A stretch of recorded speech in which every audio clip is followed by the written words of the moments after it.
time in the 2020s, two geeks from across social media formed an alliance to bring you geek news from across the Nostalgiaverse. They are Jacob's Toys and SuperSorrell. So strap yourselves in for the weekly live show that brings you toy news, TV and movie reviews, special guests, opinions, tangents, and bad impressions. Reveals, releases, thoughts, and maybe dreams. So prepare yourselves for the Geek Week in Review. Live.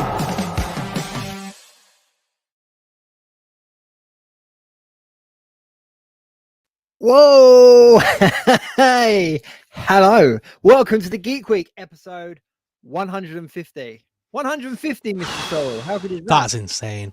How good is that? That is insane, isn't it? So for the sake of doing the same thing as we always do, my name's Jacob's Toys with the wonderful one. If you're watching us live, it doesn't matter where you're watching, jump in on them comments. We will try to get as many comments up on the screen as we can, and obviously keep the conversation flowing. If you're watching us on repeat, like we know a lot of you do, Mr. Sorrell, what do they need to say? Hashtag catch up crew. That's catch up crew, not ketchup crew. Which is all good. But yes, episode 150, and we have some special guests joining us today. But the reason we are going live a little bit late is because of the time differences and all the rest of it. Daylight savings and everything like that. We got our times crossed over a little bit. So the Reluctant Adult podcast is joining us shortly. But they'll be coming in a little way into the show. So we're going to get started just so that we're not running too far behind. And then when the gents join us, then obviously we will get the conversation flowing with them. Andy H, stop it. Andy H, stop it using the ketchup crew. We don't want that hashtag trending. We want ketchup crew. Ketchup crew. No, we don't want ketchup crew. Catch up crew. I would say, how's your week been? But obviously we went live on a Geek Week Plus last night. So we did. How's your 24 hours been? 24 hours been. I've done nothing today. I feel so bad. I've not even made a video today. I've literally just relaxed, which to be fair, I needed. I've not had a proper day off in months. So to be fair, I had a bit of a chill day today. I will admit, as much as you like when you sat here and you sort of going, I really wish I could quit my day job and just do social media because it'd be so cool just to live and breathe toys 24/7. It really ain't. I've burnt myself out over the last month. I've burnt myself to the end. So today I had a proper just refresh day. The day off. Day off from toys. Yeah, I've not done much with toys today actually either. I went back to Smith's this morning. First thing this morning. But that was just because I met my friend for a coffee, which is like right opposite Smith's. And he went and bought that Scream game that we were talking about. Oh yeah. So yeah, and did we talk about that on the podcast? Or did we Not on the podcast. No, me and you were sort of chatting afterwards. Yeah. So in Smiths, for anyone that's interested, there is a new Scream board game, and it retails at $16.99. But what's really cool about it is there's an app that comes with it, and it reminds me very much of. Do you remember Atmosphere? Do you remember the board game? Yeah. Atmosphere? So for anyone who's watching doesn't remember Atmosphere, it was essentially a board game where you had a VHS tape. This is how old it is. A VHS tape that you put in, and it was an hour long. And as you're playing the board game, the kind of games master character on the tape would talk to you and kind of tell you, player one, you have done this, go back 10 places or whatever. But it would always be some dude in a Halloween mask from the shop with a bin liner over his head. You're going, you have stumbled into the... Well, you will not pass. Let's really deep dive on this. So the first one was something like the Gatekeeper or the Crypt Keeper or something like that. And it was an old boy on the thing. And as the kind of the pattern of the game is as the tape goes on, the character kind of morphs more. So every now and again they would disappear off screen, and when they come back there would be a bit more makeup and a bit more kind of prosthetics and stuff. And so he kind of turns into like a Grim Reaper as he goes through. And there was loads of kind of add-ons as well. You could buy additional tapes and additional games. And I had the vampire one. So it was like a sort of this vampire-esque kind of Elvira-looking woman at the beginning. And then by the end of it, she had this big kind of metal contraption around her mouth and everything like that. But yeah, I actually recorded my own as well. It's just kind of triggered a memory here. So I think it was me and my cousin or something. We were so obsessed with the game that we were like, my grandpa had a video camera, and we were like, let's do our own game. And I had this really rubbish Halloween mask that like glowed in the dark, and that was my final kind of look. And then we kind of tried to make our own, but it was rubbish, never caught. But the Scream game is very similar to that in the respect that there's an app that you download, and as you're playing the game, Ghostface calls your phone, which I think is a real cool selling point. Like it really is a cool selling point. So yeah, my friend bought that because he's a big Scream fan. So yeah, I'm sure I'll play that. Yeah, I've just seen Shelley's comment saying she went to Smith today and spent far too much money. Oh dear, what did you buy? What did you buy, Shelley? What did you buy? Shelley, do you want me to send you a stream link? You can join us and show us what you bought. Do you want me to do that? Do you want to do that for show 151? Do you want to come jump? Sorry, 150. Do you want to come jump on and show us what you bought? That sounds really weird. Why does it sound weird when I say it? Do you want to come online and show me what you got? You can jump on the stream if you want, Shelley. You can be our warm-up act for when the Reluctant Adult podcast. Warm-up act. That's the biggest insult I've ever heard, man. Just come on, just come on. You can keep us entertained for 10 minutes. It's like a warm-up act. It's like when you go to a concert and it's like, I know she can't tonight. She's okay. Don't jump on the stream. Not gonna leave that alone. Yeah, gonna leave that alone. Not even making a joke tonight. Leaving that alone. No, leaving that one alone. I'll tell you what though, let's talk about this very quickly. Before we do, we've kind of developed. We've kind of after the other day. I feel like after last night, I've kind of set a thing now that we need to watch these ridiculous AI movie things. Okay. And for tonight, time. I'm gonna have to play one of these each week now until I run out, until this guy sues us. So basically, Shrek from the 1950s. So for anyone that didn't catch last night, we did a Geek Week Plus, and it was all around kind of May the 4th be with you and all that kind of stuff. And we shared, or Sorrell shared, a 1950s reimagining of Star Wars: The Phantom Menace. So yeah, let's make this a thing. Each week, let's do a 1950s reimagining. And this week, Andy. What did you say? Shrek. Sorry, I'm just laughing at Andy's comment. Did you just imply Shelley as a fluffer? Right, moving on. Moving on swiftly. But yes, this is Shrek as if it was made in the 1950s. Let's do this. Once upon a time, in a faraway land, there lived a lovable ogre named Shrek, whose home was a swamp as green as can be. But don't let his gruff exterior fool you.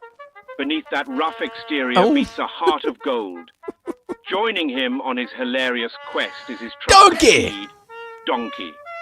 A pint-sized horse with a heart of gold, and Princess Fiona, whose secret will change their lives forever. Whoa!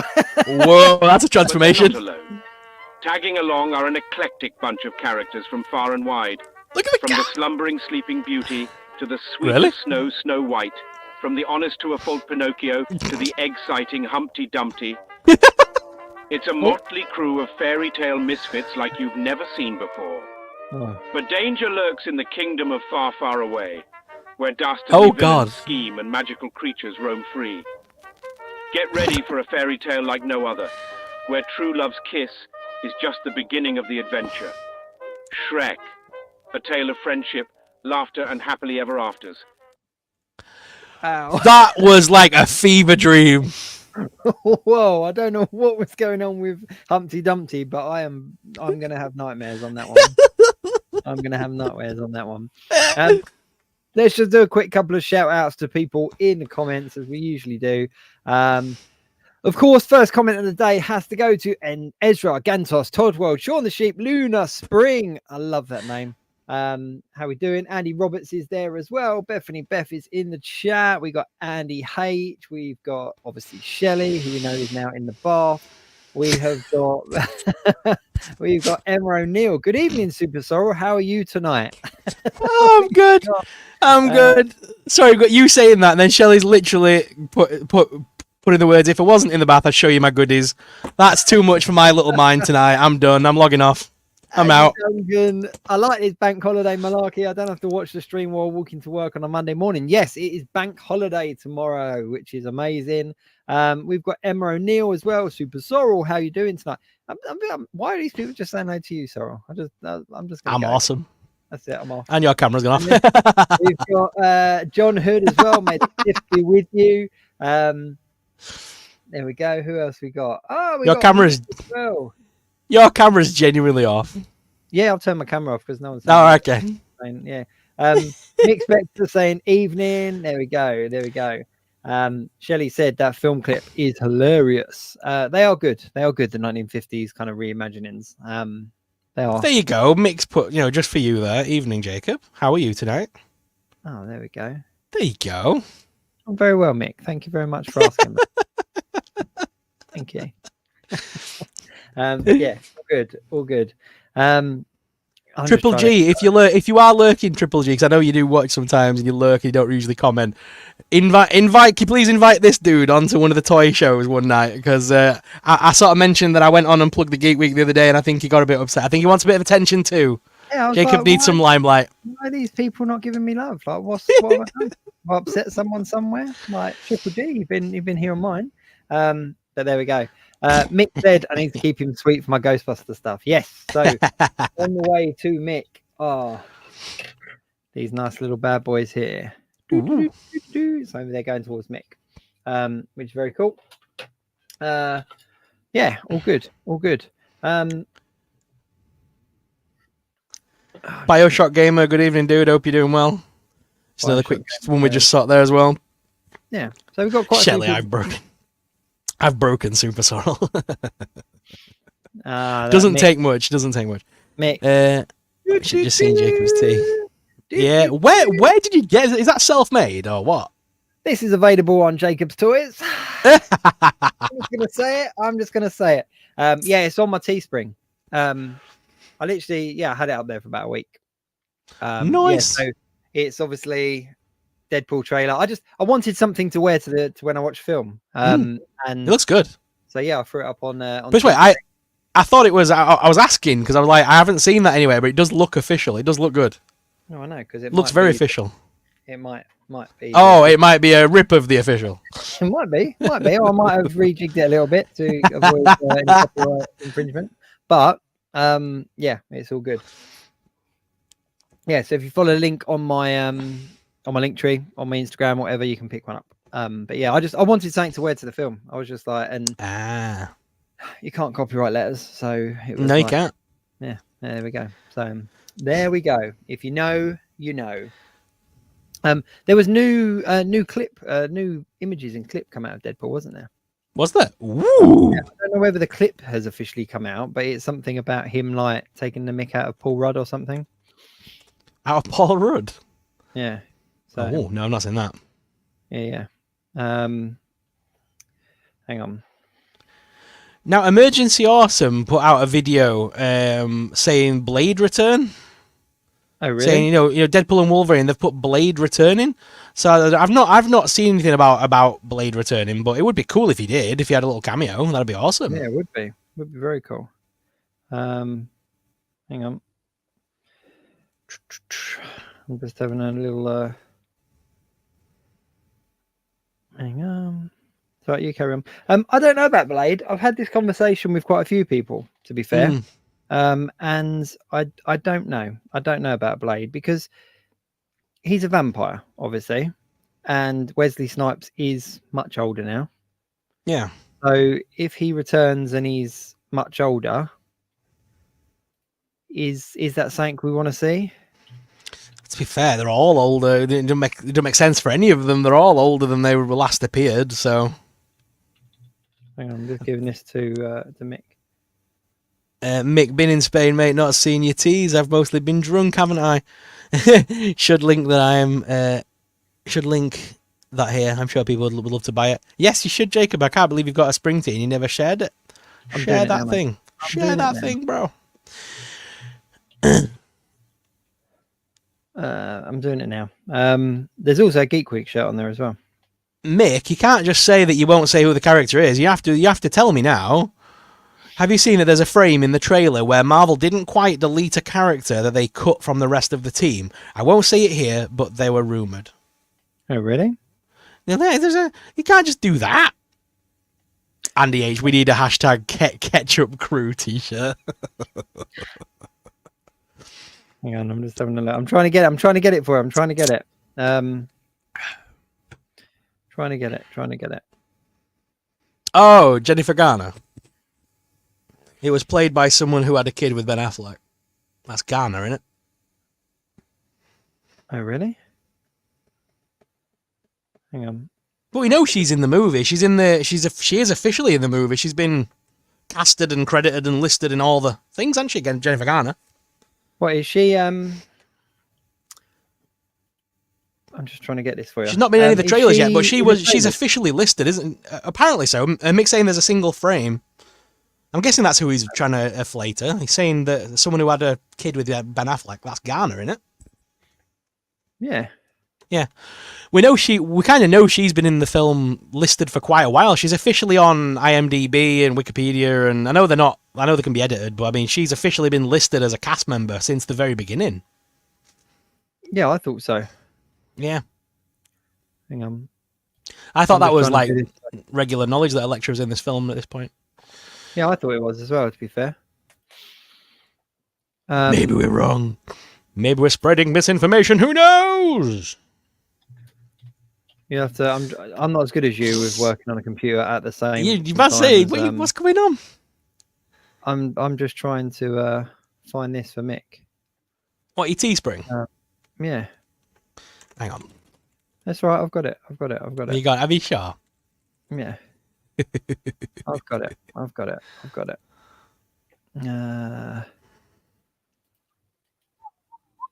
have a look. There we go. Right. I don't set the prices for them though. This is on. It's not Teespring. It's on TeePublic. There we go. You can pick up the LFG shirt there. But if you have a look, there's loads of discount codes and stuff like that you can find for it. So there we go. Put it up. Yeah. So where are we going? What? So you can actually see Jennifer Garner in the trailer. So yeah, he's just sent me a picky. I'll share it. I'll put it up. He's just sent me a picky on Facebooks. Boop. It looks. It's somebody. It's a woman from the back anyway, and it does look like her costume. To be fair. Boop. Let me zoom in. Enhance. Yeah. Okay. Then she's in that scene, and then apparently removed in the next. Okay. I mean, that is just an arm. It's a woman. I'm assuming it's a woman. Long hair. You can't assume in this day and age. Don't say that. Bad sorrel. But yeah. Long hair and a female arm. Okay. Probably is gone. It probably is gone. Okay. What scene is that though? Because that could give no idea. That could give quite a bit away. Well, there's Wolverine there, isn't there? Because you can see in that background shot that there was Wolverine's arm, Deadpool. So it's that big fight scene, and it looks to be in that big scaffoldingy bit where the big head is and stuff. Seems to be that scene. Okay, so if you watch the trailer, she's not in the rest of that scene. Like once you see it, she's obviously missing. Okay, and that makes sense. You can verify that elbow. Yeah, it's one of them ones that I'd like to know. Like, I'm all up for all the cameos. I really am. I'm really down with the idea of all the cameos, but I would like to know how it's going to work. Do you know what I mean?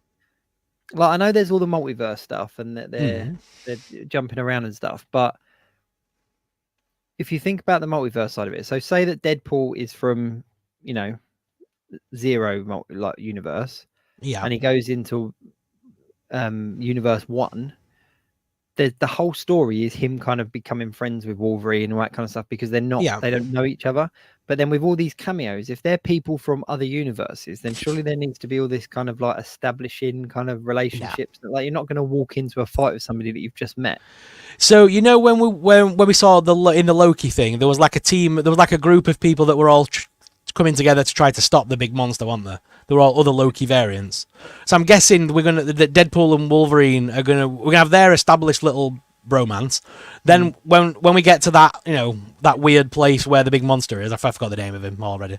In the wastelandy thing, I reckon we're going to bump into a team of villains, and then our heroes are going to get saved by a team of heroes from the Fox universe, and it'll just be a quick case of, you know, she's Elektra, that's Cyclops or whatever, you know what I mean? Like whoever's there will just get quickly introduced, and then it'll be like the good team versus the bad team. That'll basically be it, surely. Then obviously they'll stay behind or get killed off, one by one, and then Deadpool and Wolverine will cross over into the new MCU or whatever, or however they're gonna handle it. Well, like Mick said there, like it's Deadpool kills the 20th Century Fox universe. So there was a lot of rumors about this kind of being based on the Deadpool kills the Marvel universe. I just can't imagine Deadpool the way that trailer's set up. I can't picture him just randomly savaging, killing off like Jennifer Garner, Ben Affleck. No. It wouldn't make sense to it. It won't make sense to Ryan Reynolds' version of Deadpool. In the comics, you get away with it, unless they're like zombified versions of them or, you know, villainous versions of them, which is doubtful. But the thing is that from what we've learned from the trailer, it's about him saving his universe, as opposed to killing it, because that's kind of what Wolverine did, or what they're implying that Wolverine did. And although Mick's comment is right, all of the characters and all the cameos that we've seen so far are all people from the Fox universe or Fox films. Yeah. There's nothing implying that he needs to kind of eliminate them in order to save his universe. Nothing at all. I just don't know how it's going to work. I think it's going to be very much like a Disney ride of characters that like he'll go from universe to universe, kind of collecting something or picking up on something. It's a final hurrah of all the characters we've grown up with, isn't it? That's the whole point. Yeah, a bit like what Spider-Man was in that respect. The one scene that does intrigue me is that one where we see a lot of the other villains like Toad and everyone like that, kind of all in front of the giant man head. Yeah. And because they're all from different films and different places, like there's nothing that says that they should all be together. So I'm interested to kind of see why they're all together, or how they're going to explain that they're all together. Because the simple is they all got zapped and they're all in the void. Like, yeah, it's either that or they'll just because it's like the same, you know, but just it's Toad and Sabretooth doesn't mean it's the Toad and Sabretooth we met a really long time ago. It's just the actors playing a variant of them, isn't it? Same with Wolverine. I don't think this is the Hugh Jackman we've grown up, you know, with. This is just a different version of the Wolverine character, isn't it? Played by Hugh Jackman. Yeah, I completely agree with that one. So I think this is just going to be a bunch of villains that have been collected by the big bad lady. I forgot her name, Charles Xavier's sister. Yeah. Because in one particular timeline she survived or something, but now she's been zapped. Yeah. You're taken to the void. Same with all the other characters. They'll all just be in the void, won't they? Yeah. It's like Loki. They didn't explain any of that with them, did they? They were just there. Yeah. Yeah, so like Mick just said, Azazel, I can never say his name right, but the red guy is from absolutely years before some of the others that we've seen, and they all do look slightly different. Like Pyro, for example, looks a lot more in a costume. yeah, but he's got much more of a costume than what we've seen on him previously. So yeah, I don't know really. I'm excited. I'm definitely excited about it. And there's other Deadpool variants as well. That's something that I think people are kind of glossing over. Like it's been confirmed there are other Deadpool variants in this film. And we saw Dogpool, and they've already confirmed that it is a variant of Deadpool, not just a dog. But yeah. I'm still saying it. I'm still 100% Blake Lively, Lady Deadpool. Cameo appearance at least. That would be amazing. Just because it's his wife and she's blonde and she's fit, there's no reason why she wouldn't put that costume on. There's no reason why he wouldn't do it. The husband and wife. And I'm saying John Krasinski's Reed Richards we'll see again as well. That'd be cool. Like they're good friends. They've just finished the If film together as well. for him to kind of suit up and bring Reed Richards into the film, Yeah. the same as he did with Multiverse of Madness. Yeah. Mick Spector referring to X-Men 97. Can I ask a good question? Why did Bastian strip Magneto? Because if you've watched any 80s or 90s kind of film, you know that the antagonist has to remove 90% of the clothing of the person they're interrogating. That's just how it works. That is just how it works. But yeah, Randall Park Randall Park plays Reed Richards this time. I wonder if Randall Park will show up in this actually. It would be cool to see them again. Yeah. I mean, there has to be something. There has to be some kind of cameo that we don't know about, that we don't like. There just has to be. Ryan Reynolds, just the way he is and the way the Deadpool kind of arc of movies have gone, I can't imagine that there wouldn't be some kind of surprise. I imagine it's going to be. I'm picturing this film as the cameo fest we were hoping that Doctor Strange was going to be and failed. I think this is going to be a cameo fest because it's Deadpool. It would make more sense to have random stupid cameos in it. Yeah, it's one of them films that could get away with it. Whereas I know Doctor Strange has to kind of stick to some form of storyline and cohesive, thought and vision. Deadpool doesn't. Deadpool could throw anything in and just go, "Hey, look, Beast's here!" Literally just have him walk on a screen and that'd be it. It'd be funny. Here's a question for you though. Do you think that this film will be the kind of final piece of the puzzle, or do you think it will springboard Deadpool into something more coherent within the MCU? Yes, I think so. I don't think Wolverine... So I think Wolverine and Deadpool at the end of the movie are going to split ways. I honestly do. I think they're going to split ways. I don't think Hugh Jackman's coming to the MCU in any way, shape or form. But I do think we'll see Hugh Jackman again. I think he'll be in Secret Wars, personally. Yeah. I think Secret Wars could be another way that they get Hugh Jackman's Wolverine as Wolverine, have one of the other Spider-Man actors reprise as Peter Parker rather than Tom Holland. They could get a bunch of older actors in, Sir Ian McKellen as Magneto again and get away with it, because it'd be one last battle for him.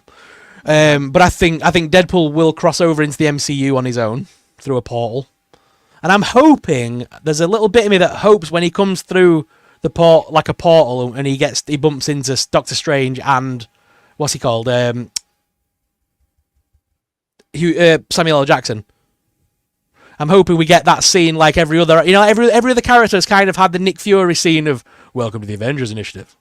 I'm hoping we get that and then basically have Deadpool, like the last, imagine like the post-credit scene. He comes through the portal, Deadpool walks in, "Deadpool, we've been waiting a long time for you," and it's Samuel L. Jackson. And he goes, "Welcome to the Avengers Initiative," and puts his hand out to shake Deadpool's hand, and Deadpool's like, "What? What's an Avengers Initiative?" And that just cuts. Yeah. Having met the joke, what the hell's the Avengers Initiative? Yeah. I even think that's too cohesive for Deadpool. I think that's what I'm most intrigued about, is where it's going to go, whether this is going to be a sort of a last hurrah, or kind of like a final piece of the trilogy, or whether it's going to be... Oh, you think this is going to be like the end of Ryan Reynolds as Deadpool? You think Disney's going to let that cash cow die? Yeah, but I don't. I've not heard anywhere about how many. Like with all the others, you found out that they were tied into X amount of movies, or that they signed a contract for X amount of appearances, whatever. But because of the kind of, it started off with Sony, and then Fox, and then it's now Marvel. There is no way that Marvel have managed to acquire Fox back to get the X-Men, and that they're going to let the cash cow of Deadpool die at this point. There'll be something that continues on, at least something. I mean, there has to be. Ryan Reynolds is very much the new Hugh Jackman in the respect that I don't think... I think it's very big boots for anyone to fill. Yeah. He is Deadpool. Ryan Reynolds is Deadpool. And this will be his fourth time playing the character, because obviously he did play Wade in the Logan film. X-Men. And I think that surely there's got to be callbacks to that. There has to be callbacks to that. Because obviously that was the last time that these two played these two characters together. As long as he calls himself Baraka, I'll be fine with that. Yeah, it is, isn't it? But there has to be some kind of callback to that. Like I can't imagine those two will be on set together filming this film and not reference the kind of, I don't want to say train wreck, but train wreck that was the first appearance of Deadpool. Yeah, I don't think this is going to be the last ever appearance of Ryan Reynolds as Deadpool. I really don't. There might not be a Deadpool movie for a while, but I think I don't think this will be the final movie by any means, any way, shape, or form. I think he will definitely have a piece in the MCU. We've waited too long to have someone like that cross over into the MCU. It's been too long. Will it work, though? Will it work? I think I don't think he'll ever be in I don't think he'll ever be in an Avengers movie. I don't think he'll ever have Deadpool sharing a large movie screen with Captain America. It's not going to happen because he's too much of a different character. However, Anthony Mackie's like Sam Wilson, Captain America. I could kind of see him next to each other. I think personally, the next project that we're going to see is Deadpool's holiday special on Disney Plus. That is where I think the character will lie next. Some form of special, because look what they did with the Guardians one. It was decent and it was funny. Yeah. Imagine Deadpool making his version. I'll show the Guardians. Yeah. They got Kevin Bacon. Goddamn, I've got Hugh Jackman. I don't know. I would really like to see, actually, come and think about it now. Now they've said that there are other variants of Deadpool in this. I would like to see that Baraka version of Deadpool again. Not just a clip of the film, but actually that version of Deadpool doing something. I don't know. Even if it was some kind of redeeming part of the story for him, like he gets a suit, or I don't know, just something so that it makes that character better, because films like this have an opportunity to kind of make the earlier films better by giving them the next part of their story, even if it's not a lot. And yeah, it would be good to kind of bring it up a few notches. I don't know, just to have some kind of redeeming arc. What if we see people like what if will.i.am has a guest appearance as Wraith again? You know what I mean? What if he rocks up? Or what if the original all about him? Yeah. What if like Taylor Kitsch rocks up as Remy as well? And then you've got like Daniel Henry as Agent Zero, and there's so many that were in those movies that were just brushed over, weren't there? Yeah, there really was. There was a whole team at the very beginning. There was, Hugh Jackman, Deadpool, will.i.am, and then there were a couple of other people there. But I can't remember off the top of my head who were played, who played them or whatever. But there was other people there, other mutants. Yeah, there really was, wasn't there? I forgot. I need to go back and rewatch my Fox X-Men. Rewatch the Fox universe. Yeah. There were a couple of. Oh man. It's like there was even Dominic Monaghan was there, wasn't he? He played. Who did he play? He was the tech guy. What was the name of his character? I can't remember. He just dawned on me that he was there, wasn't he? Oh, I need to have a look now. Now that I'm used to using this, it was the Wolverine. It wasn't. Was it? What one was that? Wolverine 3. That was Origins.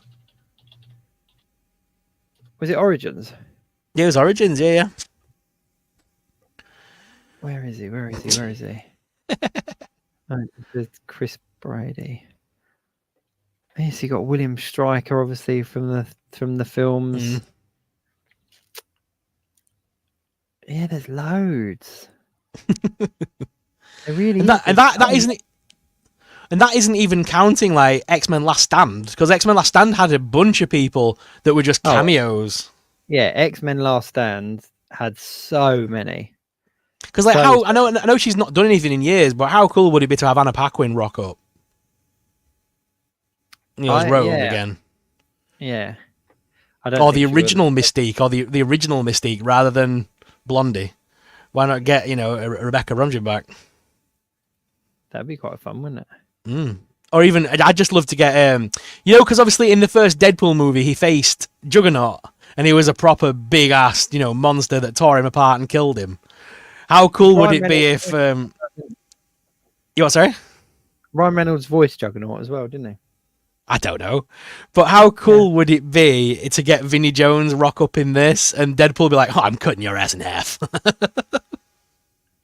Yeah. Because it's like a crappy version of Juggernaut, isn't it? It's like one you could easily just destroy. But also as well, like there's been no mention of Cable, like at all. He's not in it, as far as we're aware. Man, to have Cable and Wolverine and Deadpool together would be incredible. Insane. Maybe they're saving that for a future film. That's the only thing I could think of is it would be too good of a cameo just to waste, because obviously the whole film's going to be about Wolverine. They could save that, and then they could really do a time jumping film with Bishop thrown in as well, and have Cable, Bishop, Wolverine, and Deadpool all in a movie together or something. They had Bishop was in He was an X-Men. Of the Last Stand, wasn't he? Yeah, he was also in the Days of Future Past as well. Days of Future Past. Sorry, that's what I meant. He was in a couple of them. He was in 2 of them at least, I think. Because he was in one of the young. He was in like the remake versions or the younger timeline versions. I'm sure he was. Man. And like, who was it? Is it Olivia Munn who played? Olivia Munn, yeah, Psylocke? She played Psylocke. She was amazing as Psylocke. Like, she really pushed for her to look the way that she looked. It was her that pushed for the look and everything. But she seems so well done, and she's still very active. She could still pull off that role. Like, to have her back in it, like to have her side by side with Deadpool would just be awesome. Awesome. Maybe, what do you think we'll see it in this film. What about the Henry Cavill cameo? Because that's been like heavily spoken about, that he's cameoing in this as someone. Yeah, I've got my theories on that, but I don't think anyone's going to agree with me. I think I want him to be Doctor Doom. Okay, I think he would be an amazing Doctor Doom. He's got the voice he's got the voice. It'd be good to see him playing a villain. I think he's too big of a star for a little cameo and just something shit. So I think he's going to be. I think they're kind of playing it down so that they can, when he's revealed on screen, and then they use him going forward as the new Doctor Strange. The new Doctor. Doctor Doom. Sorry, I think that would be amazing. But see, that's what they have to do, because that's what they did with Thanos. We've spoken about this before. They built Thanos up, and if you actually remember, the actor playing Thanos changed like 3 times in those cameos, and the look of Thanos changed like 2 or 3 times as well. But it built up such a gave him such kind of gravitas that by the time he actually kind of walked out on screen, we knew who he was, we knew what he was kind of doing and stuff. And I think that they need to do that with Doctor Doom a little bit. I think they need to kind of just give us that kind of little tease, and it doesn't have to be like in the shadows or from the back or anything like that. Like, full on show us Doctor Doom in the end credits, like Thanos did, where you saw Thanos literally putting the Infinity Gauntlet on in one of the movies as the post-credit scene. Like, give us something like that. Myself. That's it, and just build up who Doctor Doom's going to be, so we can get hyped about it. Yeah, but there'll never be that for me. As much as people want it, that was a cinematic moment of history that is never going to be repeated. Because he was. I'm not sure about you, but I remember when we first. When you knew, after that build-up of so long, when they were saying, like, Infinity War is next year, I remember the hype I remember feeling about that. The build-up. And then finally seeing Thanos on screen, and he felt genuinely menacing, and he was a villain that you didn't want to see the heroes go up against, because you knew that he could kick their ass. Yeah. And that's what I loved about it, because you knew for once they were actually in peril. Yeah, they'll never repeat that. That was just such a good time era and a good piece of set. It was the setup perfectly. It would be hard to repeat.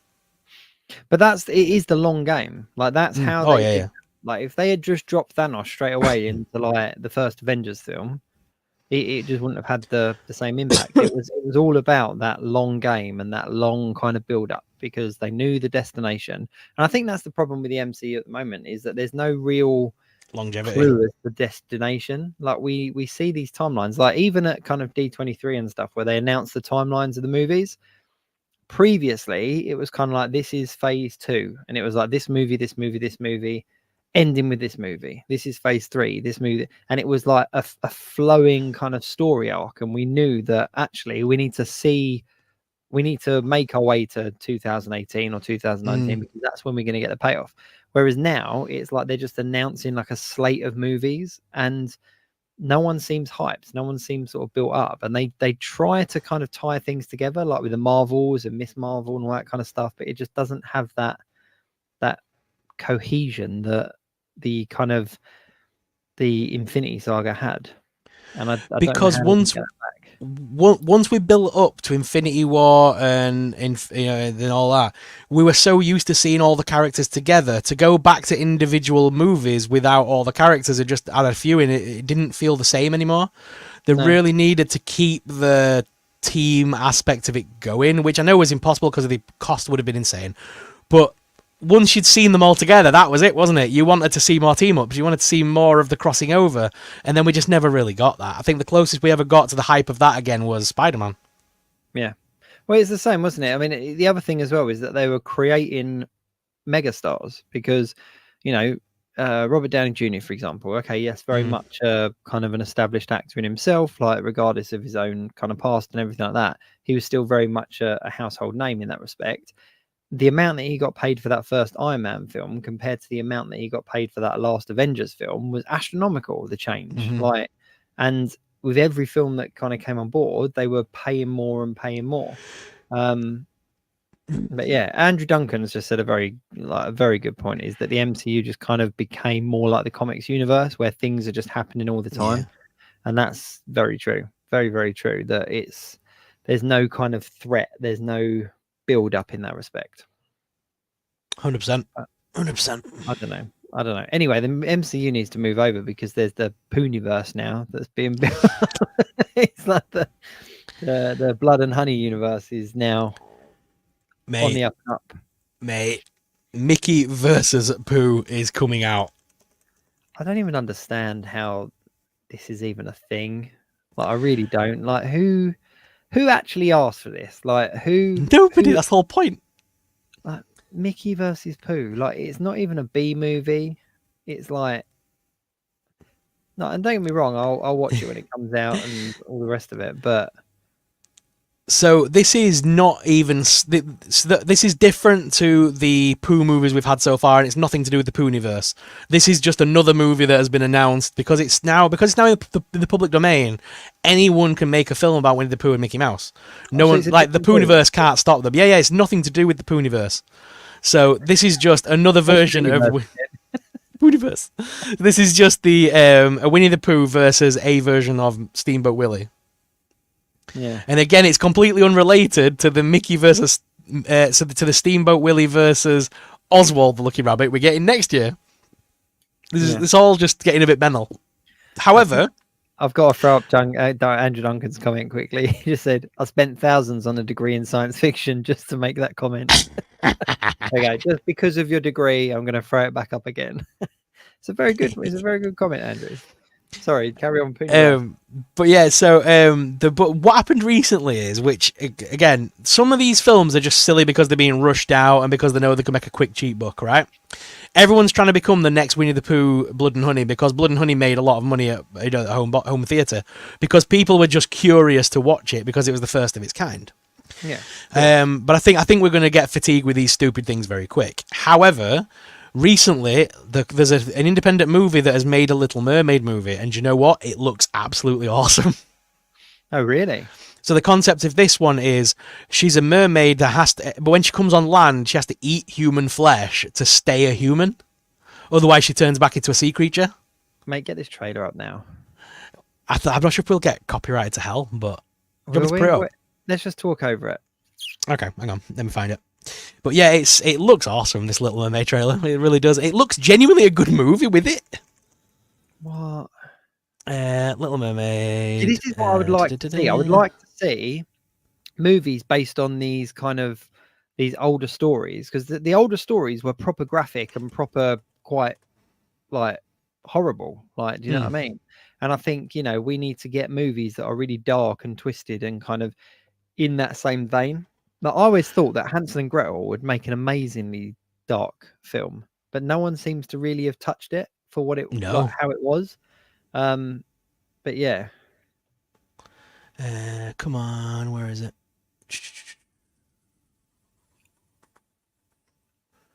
Come on. Is that the one? You actually got it. I'm finding it. Yeah, sorry, I'm just trying to find it. It's not going to be the same as when you put them toys up that had all the genitalia out, are they? You what? Sorry. It's not going to be the same as when you showed that image of all the toys that had their genitalia out. No. Hopefully not. This is a genuine thing, yeah? Yeah. I'm just trying to find the damn thing. Because obviously you put Little Mermaid into a search engine, you just get horror movie 2024 trailer. Come on, where are you? Is that it? I think this is it. One sec. I need to see this. No, this is not it. This is someone else that's made a dodgy... That's a dodgy one. Does this even exist, Sorrell? Like, yes. Oh, yeah. Here we go. I've got it now. I've got the proper one now. Here we go. Right. Share my screen. Let's see this. Andy H is just hashtagging Ketchup Crew. So I'm just going to have to turn it down a little bit because obviously we don't want to get copyright to hell for this. No. Because it has got music and stuff in it. And we'll have to talk over it. But here we go. So, nice little beach scene. Who is it actually by? May I ask, what exactly are you looking for? We've discovered patterns of erosion I'll have to look by in a the minute. beach here that suggest that this area was once underwater. It's actually Or at called least The much Little closer Mermaid. to the ocean. Oh, yeah. They can call it that because Last it's... week during our underwater excavation, It's all we in uncovered public part of domain the now. structure. What type of structure? This is based on the Hans Christian Andersen version. And this Built is by like a obviously very low old budget. civilization. Oh, yeah, it's an Dating back independent. 1,000 But to be fair, this looks decent. Yeah. MSR Media.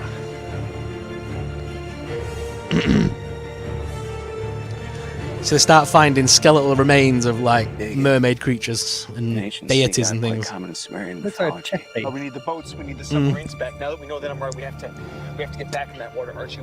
I like how the main guy is like the hunky guy with long hair and shades. Like, that's a good action movie when you've got the... Let's go. He's the love interest for Little Mermaid. It's got to be Eric, isn't it? Yeah. Eric's got to be her? dashing. Yeah, she's Little Mermaid. Look. How have they not seen her? Yeah, That looks like Archie told me about your diving. looks like one of them like Las I saw the Vegas photo. like mermaid women. Yeah. I did a little research last time. Mermaids Like when SeaWorld has a mermaid day. on land by consuming human she's flesh. way tall. Look at that. To yourself, man. I mean, That's you all right. sound crazy. The existence of a temple in this part of the world doesn't make sense. I'm just being open-minded. I'm not quite sure what is happening now. Island, beautiful, mysterious woman shows up buying property, no backstory. People could start to think that you're a criminal. What do you think took place? She gonna Look sing? like a criminal to me. This woman that bought the land. How well do you know her? Ferdy, are you trying to save me from a relationship? Oh my. Wealthy heirs. Why would you be suspicious of me? She's not who she claims to be Come on, or what she let's claims see. to be. And we have to stop her. You're in danger. We're all in danger. We need to shut this thing down now. Walk away, man. Trust me. This place was buried for a reason. They put us together. You know what? The only problem is that all the mermaid scenes look like she's just held her breath and gone.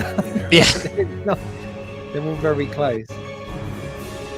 Dun, dun, dun, dun, dun, dun, dun, dun. That was that's a bit Indiana Jonesy. It was, wasn't it? Ah. Wow. Wow. You know what? I'm not mad at that though. I'm not mad at that. I'm not mad at it at all. So listen, the thing is, right? This is what I was saying. There's a difference between those films that have been like pushed out, like the Winnie the Pooh and stuff, and that are not good. Like these are the ones that someone's actually spent time thinking of a story for that. At least it's got like a cohesive story to it. yeah. But listen, the time has come. We are Yay. now we're now like an hour in, but because of time differences and everything, we can now bring in our very special guests. So it is Paul and Bill from the Reluctant Adult podcast. Let's bring them in and say hello to these gents. Oh, Hey, there we are. There we go. Hello. Hello, Jen. Hello. Hello. good Time to is- have you. Time is such a funny thing. It I is. know. You We guys were- had a time change today or yesterday? About a week ago, I think. About a week ago. Yeah, A yeah. week ago. Oh man. We Yeah, see, you know, we like to, over here in the States, it's a little different. See, we like to fall back and spring forward, and that already Yeah. happens. No, see, we like to just change the time whenever we Just can. randomly. Just randomly. And I Now, should have thought that. where are you located geographically in the world? So there's a little island called England. Sure, And it, sure. I'm only joking. I'm only I've heard joking. of it. I've heard Yeah, tales. we were big back in the day, but Yeah. you know, so I'm down south. I'm near London, so I'm down Ooh, south in the fancy. country, Yes. 40 minutes out from London. And Sorrell is a bit further up north. I'm up north in the cold bit. I'm basically from, you know, like Middle Earth. Yep. I'm where all the orcs live. Oh, wonderful. Now I have a lot of questions about England. From my for it. experience, everyone from there is a magical creature. Yep. I just anytime I hear you speak, I want you to read a bedtime story to me. It's just there's just something. There's just something about the English people. It's just I just feel like you're better than us. It's just I don't know. It's just something. Whereabouts are you gents located? Whereabouts are you in the States? So I am currently located in America's most famous state, Florida. You may have heard of our wokeness and our bathroom bans, all that good stuff. Bill is up from where I was originally from, Massachusetts, one of the original colonies that the troublemaking colony that we fought against you. I think there was a big war that was fought. So this is sort of like a reunion in a way. A reunion. Civil. That's it. Mm-hmm. For anybody watching, anybody in the chat. Sorry, I felt like I should have just started singing Hamilton then. You know what I mean? Like, throw your tea in the sea when you see me go by. There it is. There it is. Yeah. The Reluctant Adult Podcast. Big fans. Yeah. So glad that you guys can come on, join us this week. In a nutshell, just tell some of our viewers, some of the watchers that what is it you guys do and what's what is it that they can expect from your kind of show? Well, so every week we bring you the news and our opinions on the toy news of the week, and it's actually much more interesting than it sounds. It's like if I tell somebody that, it's like, what's your show about? Like toys. They're like, oh, okay, I'm familiar with the concept. And I was like, yeah, but like if you really dig into it, there's like a lot of drama in the world of toys, and there's just a lot that goes into it. So if you're not familiar with that world, if you didn't grow up with it, we sort of like are your gateway into it, because it is actually very interesting. I will say. Yeah. Now you guys, like, I love some of the deep dives that you guys do, because we do a similar thing, but we try to cover everything, and it's a lot to cover in a week. There's so much. We're in the golden age. There's a lot of pop culture and geek stuff, so we try to cover as much as we can. But I love some of your deep dives. So yeah, it's a very similar kind of concept. That's why we thought it'd be fun to have you guys on and just kind of go on a tangent and kind of talk toys, really. Yeah, let's do it. Yeah. So Bill, there's very little clues. What toy line?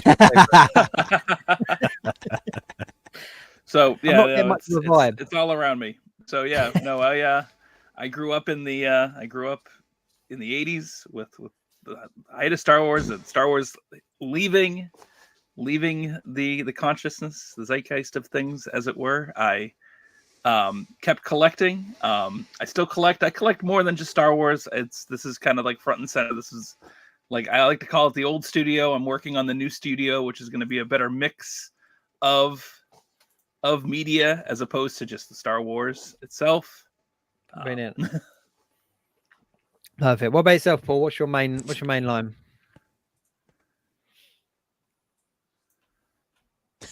Did he hear me? I don't think he did.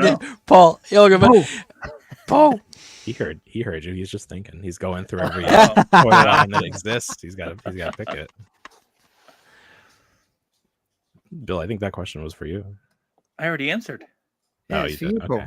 Oh, it's for me. Oh, I'm yes, sorry. sir. I thought that was. Goodness. I thought that was true. Wow. I'm sorry. What, Yeah. What's your main line, Paul? What's my main line, man? You know, it varies. I guess for the last few months, you could say it was the Super 7 Simpsons, because that had been front and center of my, especially what we were talking about on the show. I'm just looking around. It's like I pick up what I like. There's not like one ongoing line. Like I like the wrestling stuff, but I definitely just like pick and choose what I like. There's just too much to be a completist with anything. So I have to be very picky about what I get. You sound a lot like the way I collect, which is just whatever picks my fancy from my nostalgia sort of bag of tricks. I'll just pick up. If there's a sale, I'm a GI collector if I can find it at Ross. But yeah, there's not like one thing right now where I'm like hardcore completist, unless I'm forgetting something. But I don't really think so. Thinking of Simpsons right now, what are your thoughts on the new Jack Specific line taking over? I'm disappointed because I really do like the Super 7 stuff, and I don't. There's no world where the Jack stuff will compete in terms of the uniqueness of the extra parts and the articulation and the design. It's a mass retail line. It's basically a redo of the World of Springfield, which I collected pretty completely up to a point. And Bill actually owns most of those figures that I own, because I kept them on card. I inherited your collection. Yes. I left them at my house when I moved out of my home, my childhood home, and my mom was like, "Do you want me to donate these?" And I was like, "No, just give them to Bill. I don't want a stranger to have them." And they had like no value, so it's not like I was like sell them, because they would get like $5 for each of them at most. Yeah. So I like the Simpsons, so I hope that Jax, and I like what Jax is doing with the Mario figures. So there's the potential for like there to be a collector tier that are good toys. It's definitely a wait and see kind of thing, but I think it'll just be hard to go from what Super 7 was doing to what Jax is doing as a mass retail line. Yeah, because it kind of feels like. Yeah. Well, that's true. You're going to get a much better selection of characters. Yeah. Well, that's the thing. I mean, the Super 7 line, they were fun, but it was insane. It was an insane line because you never had the core family members in their traditional outfits. You didn't get that, and you never will. It's done. It's over. So you have the best you can do is you have Moo Moo Homer. I don't know if you prefer Moo Moo Homer or you prefer Astronaut Homer.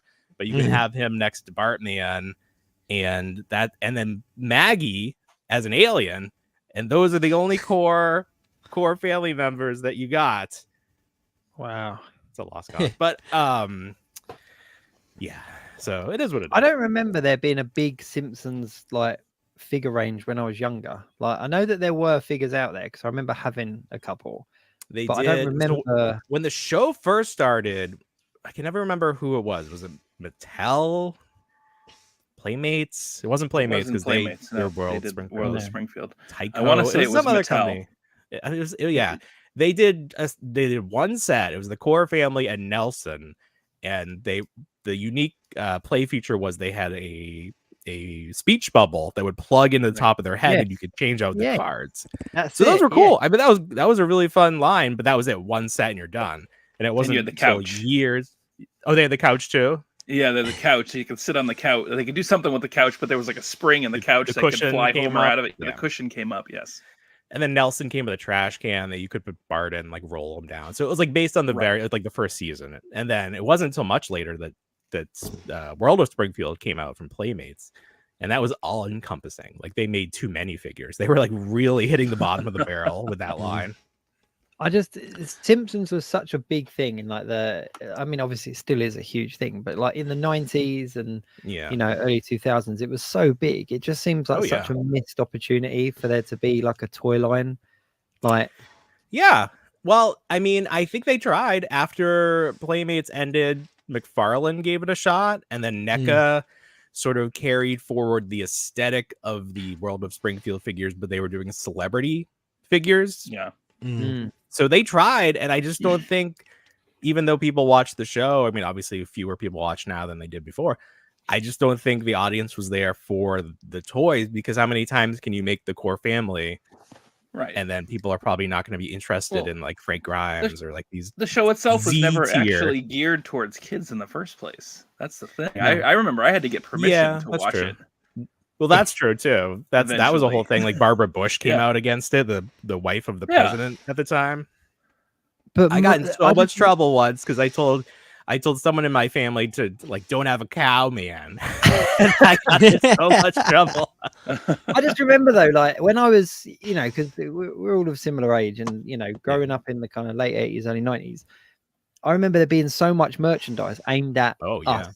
Like there was all of the like the music. There was all the Simpsons Do the Blues CD. Remember that? And the there was cassettes, those. The Do the Deep Bartman Trouble was there. Bartman.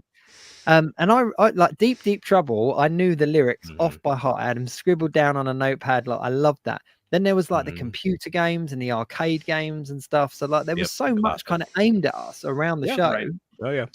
But I just obviously being a fan of toys all my life, like I just remember I couldn't get hold of a whole bunch of toys. I did have one of them, and that speech bubble was just hit a core memory here. But I remember having the speech bubble that plugged in the head. But yeah, it seems odd that it's not a line that's kind of got a huge amount of merchandise in that respect behind it. Yeah, I mean, like you were saying, that it came out in the golden age of merchandise, like the early 90s, like everything, you know, had a breakfast cereal, it had posters and everything. I'm actually curious. So you've lived in England your entire collecting life? Yep. 2001 to 2003, I lived in New York. That was it. Oh, okay. Well, then you'll probably be able to answer this. You'll understand what I'm asking. What was collecting like? Like growing up, we had Toys R Us, we had Walmart and different stores. Where did you go to get your toys? We used our magical spells and just made them. Yeah, right.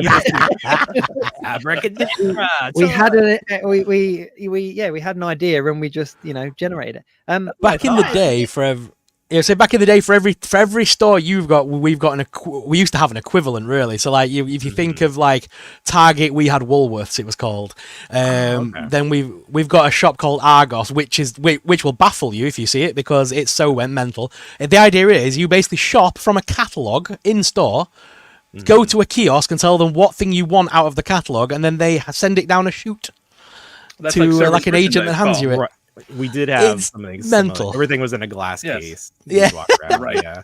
That was such a fun time to be a kid because there were so many different stores that had toys.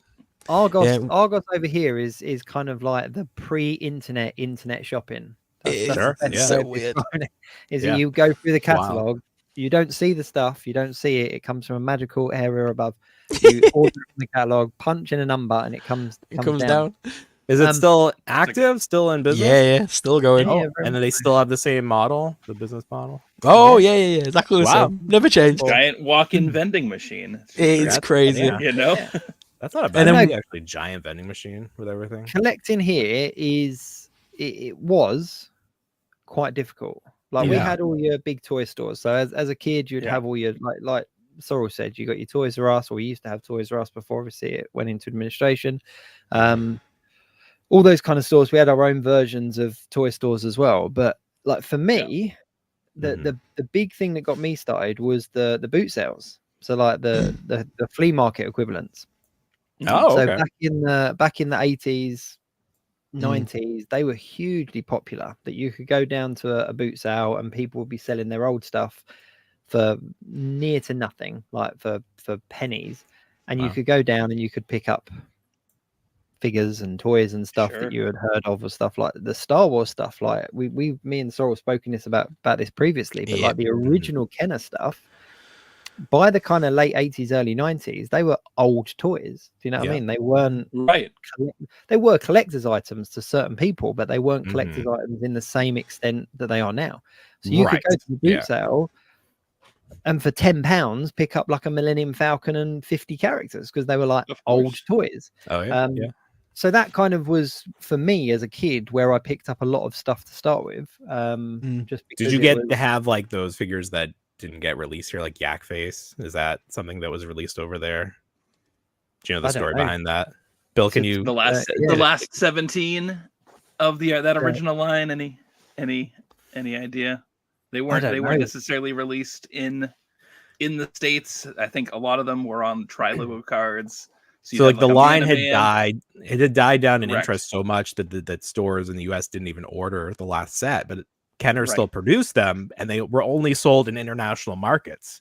Yep. So, once the line, in the 90s when that collector boom started, the only people that had them were people who got them overseas from us. Yeah. So, But that see, was, for those were us, really hard to come obviously, from.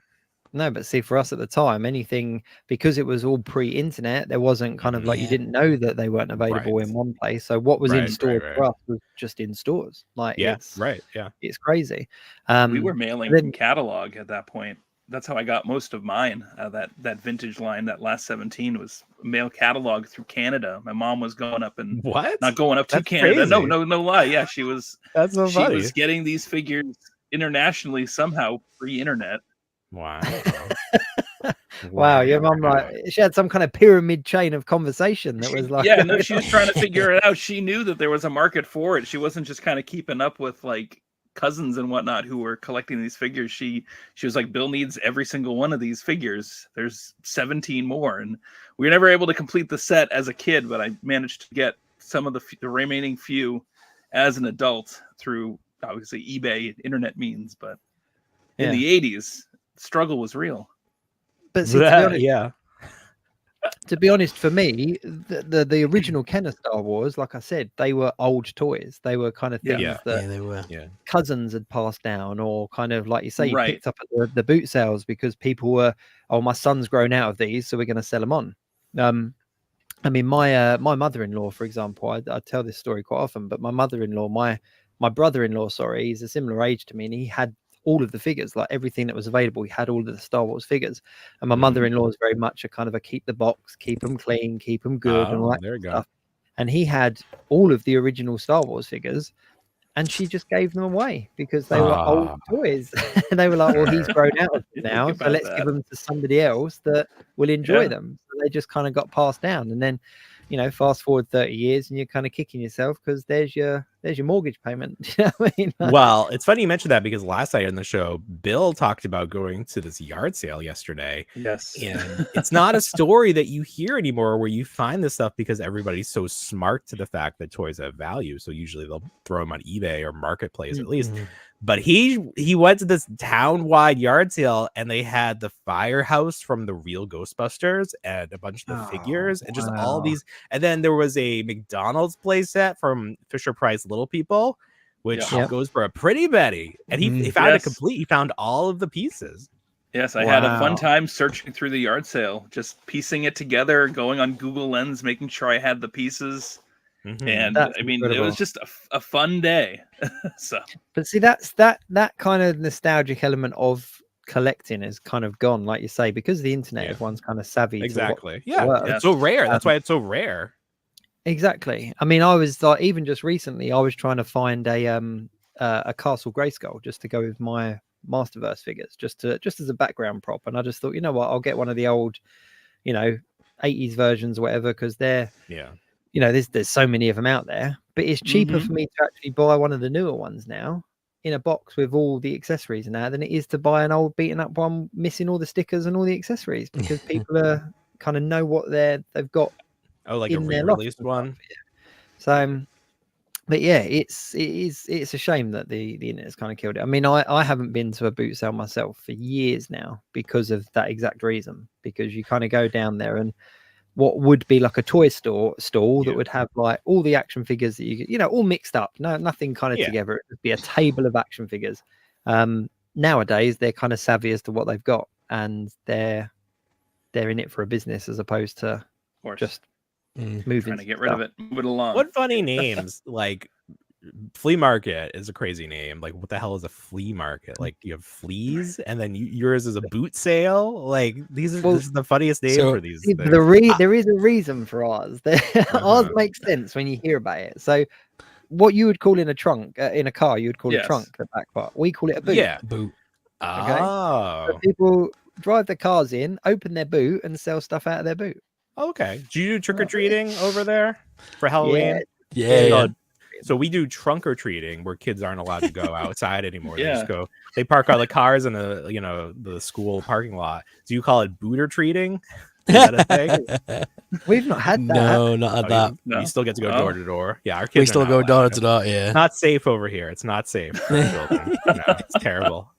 Trunk or treating, that is cool. That's a Trunk I or like treating, that. That's yeah. a cool Yeah, concept. it's a big No, thing. it sucks. a It's big thing ruined over here. Halloween. It's ruined Has it? Halloween. Yeah, It but has, you get 'cause to kids don't go anymore. They you don't get go to door decorate the door. trunk. I've never participated hate in one it. because we're still safe Hate up it. here in Massachusetts. Right. Yeah, it's not But- lawless country like down here. Yeah, not like Yeah. you. England But you doesn't get to have decorate it. massive. Yeah, England doesn't do masses for Halloween. I tend to come out to Orlando around that time of year. I tend to fly out to Florida and Are you hit for up, real? yeah, I tend to hit up Disney and Halloween Horror Nights and like Oh, you most do? Octobers. Oh yeah, Oh I'm my coming. I'm coming first week of September this year, so it'll be a bit warmer, I believe, at that time of year. But yeah, I'm gonna hit up and do Halloween Horror Nights and all that stuff again. So I when I first moved down to Florida like 14, 15 years ago, one of my first jobs was working at Universal, just like as a cast member or whatever they call them there. And they during Halloween Horror Nights leading up to it, they hire a ton of people because they have so many haunted houses that they need people to staff it. So then they also try to get you extra hours like in the ride. So I did Shrek 4D or 3D, whatever they called it. But the main thing was working the Halloween Horror Nights. But it was great because as a cast member, you could get into the park for free whenever you wanted. And back then, the parking was right behind where Jaws used to be. So from my car to the park was a 5-minute walk. And it was amazing. And like it doesn't exist anymore because they used all that space for like other stuff. So you have to park all the way on City Walk if you're an employee and walk like 7 miles to the park. But like, it was so cool to see it like from behind the scenes, walking through the houses and like how it works. And I was doing like what was considered security, just like being there so people don't like fight. And one of the scare actors came up to me and they were like, that guy pushed me. And I was like, what do you want me to do? Like, and he's like, I don't know. And I'm like, I don't know either. Like, they didn't train me what to do. Like, stop hitting the characters. Wow. That Jaws ride, like to this day, was still one of the best I rides love there. that. If you worked that, you got extra money because there was all this like line memorization because you were basically part of the ride as like the stealer on the boat. That was when I've taken my kids to Florida, I'm just so gutted that that's not there anymore because that when I think of Florida and when I think of like Universal shit, that's what I think of, and it's just such a shame it's gone now. I know the whole I think they should go back in time and retheme the whole park to like that first couple of years. We had Back to the Future and you had the Ghostbusters rolling around. Like I don't think like the current state of it is better than what it used to be. No, I remember going when I first went as a kid, and it was a like Terminator 3D Adventure Through Time or whatever it was, and I mean that was an awesome show. And as a kid, it was cool to be like you stepping inside the movies or whatever. That was kind of it was a cool theme concept. Yeah, I liked that. And Disney thought it was so cool that they tried to rip it off with Hollywood Studios, which was MGM Studios at the time. When you go to Universal, do you go to the Harry Potter part, or is that just like going to real life for you? Like it's not exciting. It is really surreal. It is surreal. That bit with the station and everything, it is quite accurate, like how it looks. It's very accurate. But the funny thing is King's Cross Station here, like it is like obviously a real place. Like it's yeah. You see people running into that brick wall every day. Well, you do because they've had to actually set up. They've set up a trolley in there, so it's now a photo op, and you have people turn up at this station and queue for hours to kind of stand there with the trolley and have their photo taken. There's all these commuters just kind of going to work and around everybody else. And then there's all these kind of, tourists queuing up to just stand next to the brick wall. It's odd. But no, the Harry Potter, I'll tell you what, the Universal Studios Harry Potter kind of experience is better than what we have over here. Like we have like the actual studio tour where they've got all the props and everything like that, and it's a fantastic tour for anyone that does it. But then you queue up for one of the rides in the Harry Potter world, and that queue is better than the studio tour. The studio tour. It's insane. Oh, wow. It really is. It's the best thing that any theme park has done in the last 30 years, like since theme park started. Like, and they haven't been able to replicate it. Like they did the Star Wars land after, and it's nowhere near as good as what Harry Potter is. I remember my wife spent stupid money on them chocolate flies with popping candy in or wherever, and I'm looking at it thinking like I'm pretty sure they're from London. And we literally turned the thing over. It's like, yeah, made in Stevenage. You're like, yeah, that's made in the UK. We've just paid. We basically paid to import it to America to then eat it. Yeah, it's ridiculous. Yeah. There you go. Could have bought it online in England for like £3 or something. We paid like 20 odd at Universal. Is it confusing when you talk about money and you use pounds, but then pounds is also like how much a person weighs? Is that confusing? Like, I feel like I would be confused on a daily basis. No, not really. Not really. No, okay. No, it's a different kind of pound. It's a different kind of pound. I know, so. but it's also like a weird symbol, right? Yeah, it's like it's not like we have a dollar sign. It's like an S with two lines. Like, what is the pound symbol? It's like an E. It's like a capital E with two lines through it. Yeah. Okay. Okay. So the two lines are universal for currency. Okay. Paul, you just got all these elementary questions. You're like, oh. Well, I mean, like these are the things. Like, I don't know. They don't. That's what I'm saying. They seem magical. Like there's all these different things. I don't know. How am I supposed to know? They don't teach us in school about other people. See, I'm up north, so we don't even say pound up here. It's quid. We call it a quid. You got a quid. Oh, 1 quid, Yeah, 2 quid. We call it a quid. You call it a quid down south. Quid. We call it a quid as well. Quid pro quo, which is a lawyer term. You familiar with quid pro quo? There is actually like a meaning behind the pound sign though. I can't remember what it is, but there is something. It's something to do with the letter L or something like that. Mm-hmm. But it is. Yeah, it is. Check it out. There is something. Check it out. Where would we go to learn more about the history of English? Yeah, we don't. Keep in mind, we don't have libraries in Florida, so it would be hard. Just yeah. I mean, you could always go to the Rose and Crown at Disney World and speak to the lovely chaps behind the bar there. I think they're American nowadays, though, innit? I don't even have any college kids there anymore, do they? The college last time I went is having troubles. Yeah, the intern program. Yeah. So it used to be funny when I was like coming over there over the last like 5-6 years, and it'd always be like a proper guy from like Newcastle or London or whatever behind the bar. It's like really surreal. Like, I've spoken to all Americans all week, and this guy behind the bar's like, "Do you want a pint, mate?" I'm like, "Yes, I do." They save the authenticity for the important roles. The bar. That's it. But no, there is a meaning behind the pound sign though. I don't know what it is, but it does come from something. I don't know that the S in dollar comes from anything. I think people eat okay, here's a question. So growing up pre-internet, there were still certain things that every kid knew in every school, and there's no explanation for it. And one of them was the cool S.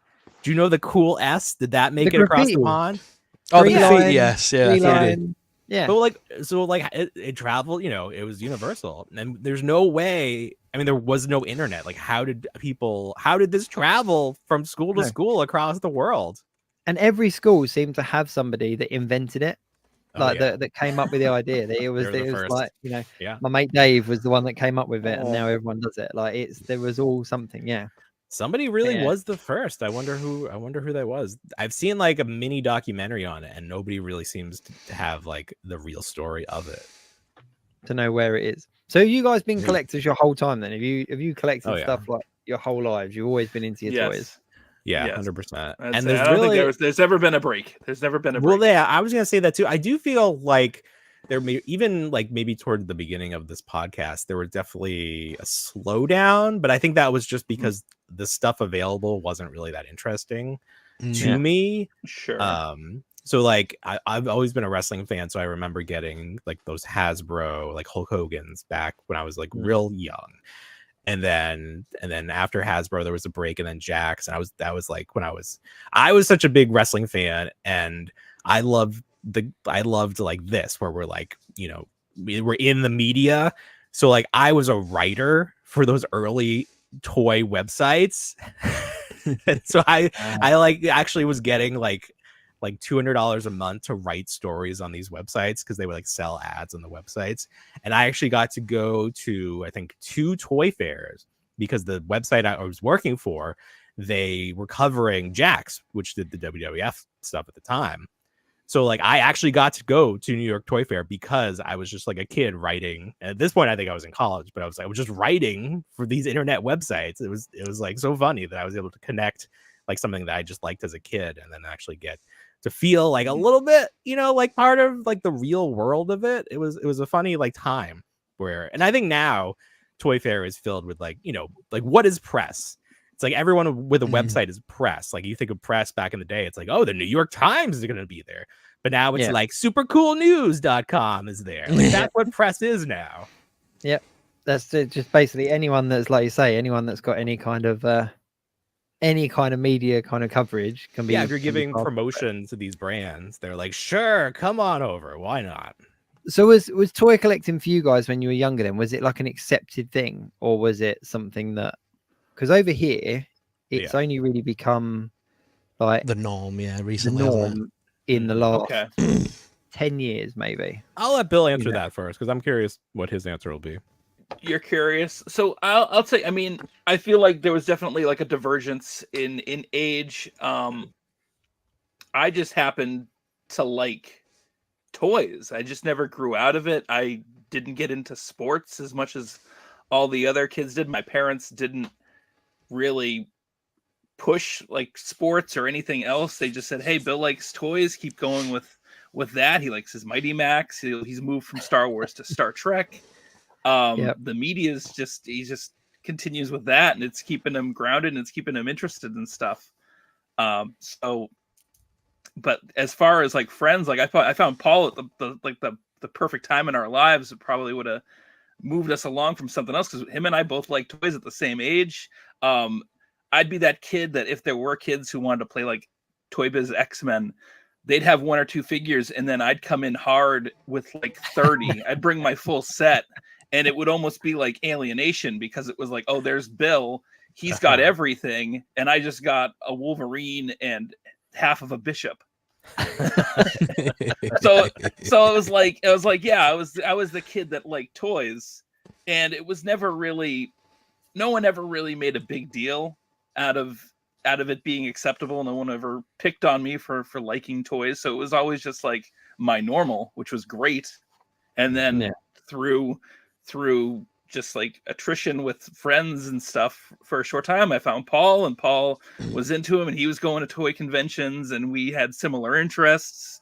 And then I got him into Star Wars stuff, and he got me into other lines, and we were just having fun going back and forth and just sharing like the collections and talking toys. Yeah, I never watched Star Wars before Bill was like, you got to see this movie. And I tried. The first time I tried, I didn't even make it past the scene where R2 and 3PO are in the desert, because I was like, this is boring as hell. And then obviously, thankfully I went back and tried again. But yeah, I had never seen Star Wars. I had like one friend, and he didn't even go to school with me growing up before I moved to the town where Bill lived. And so he would come over and play, and then I would go to his house, and he had like real Ghostbusters. But like in school, I don't really remember it being a thing. So I don't know if it never came up. The only time I can ever remember being like embarrassed to be a collector was more about the show, and that was Power Rangers, because I had somebody come over to my house like before my birthday, and I had like a big framed Power Ranger poster. And I remember like thinking of like how to explain that, being like, oh, it was a gift, I don't really care, because like I was definitely way too old to be a fan, but I was a huge fan. I still am. And it's so funny now that I'm 40. That show's been on the air for 30 years, or was on the air for 30 years. It's like so accepted now, but there was that time where this was kids programming. Like, what are you doing? You shouldn't like this anymore. And it's such a funny concept to think like you should stop liking something. It's like, that's not a concept anymore. Like, you like what you like. It doesn't matter how old you are. Like, I don't know. It was so funny back then. That's the thing. I mean, over here, I think that one of the big divides between kind of, the States and England is that, the accessibility of like the comic book shop, for example. So, comic book shops over there are, they're all over the place, and they're very accepted. They're kind of a thing. Whereas over here, they've only really kind of grown in their strength in the last what 10, 15 years. 10, Sorrell would 15 say. years, yeah. Oh wow. So obviously, as a kid, when you're kind of in senior school and you're you know that teenage, you know that age where you're kind of getting interested in partnering up and looking cool and stuff in front of people, like there wasn't that ability to kind of show that was your interest. So it was very much a kind of a secret kind of this is what I'm into kind of thing. Like I remember vividly, like in one of my first places I had on my own, I had my entire downstairs bathroom, which was just a toilet, completely plastered the wall with comic books, like Marvel comic books. And then I had all these figurines kind of on the shelf. Whenever I had a girl come over, I had to go, let me just warn you about the toilet. Warn you about the bathroom before you go in, right? I'm really into like my comic books and stuff. So yeah, there's loads to read in there if you're in there for too long. Like it's all good. Oh my God.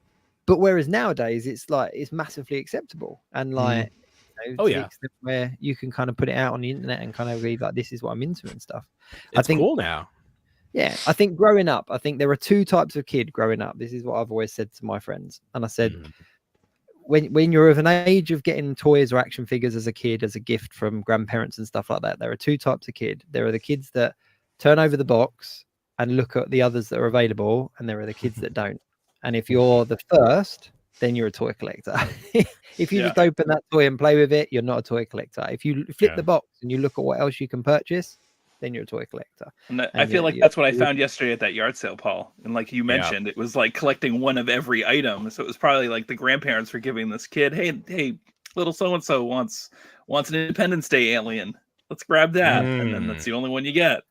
Yeah. Well, I was sort of that way too, where I would only get like the main guy, like from Police Academy. I just had like the one guy that was dressed in the police blue. So, you know, but yeah, you had some weird like one characters, like you had Nedry from Jurassic Park. And like Nedry, I had Bob the Goon from Batman. It's like, wait a minute, like, these are the one character you chose.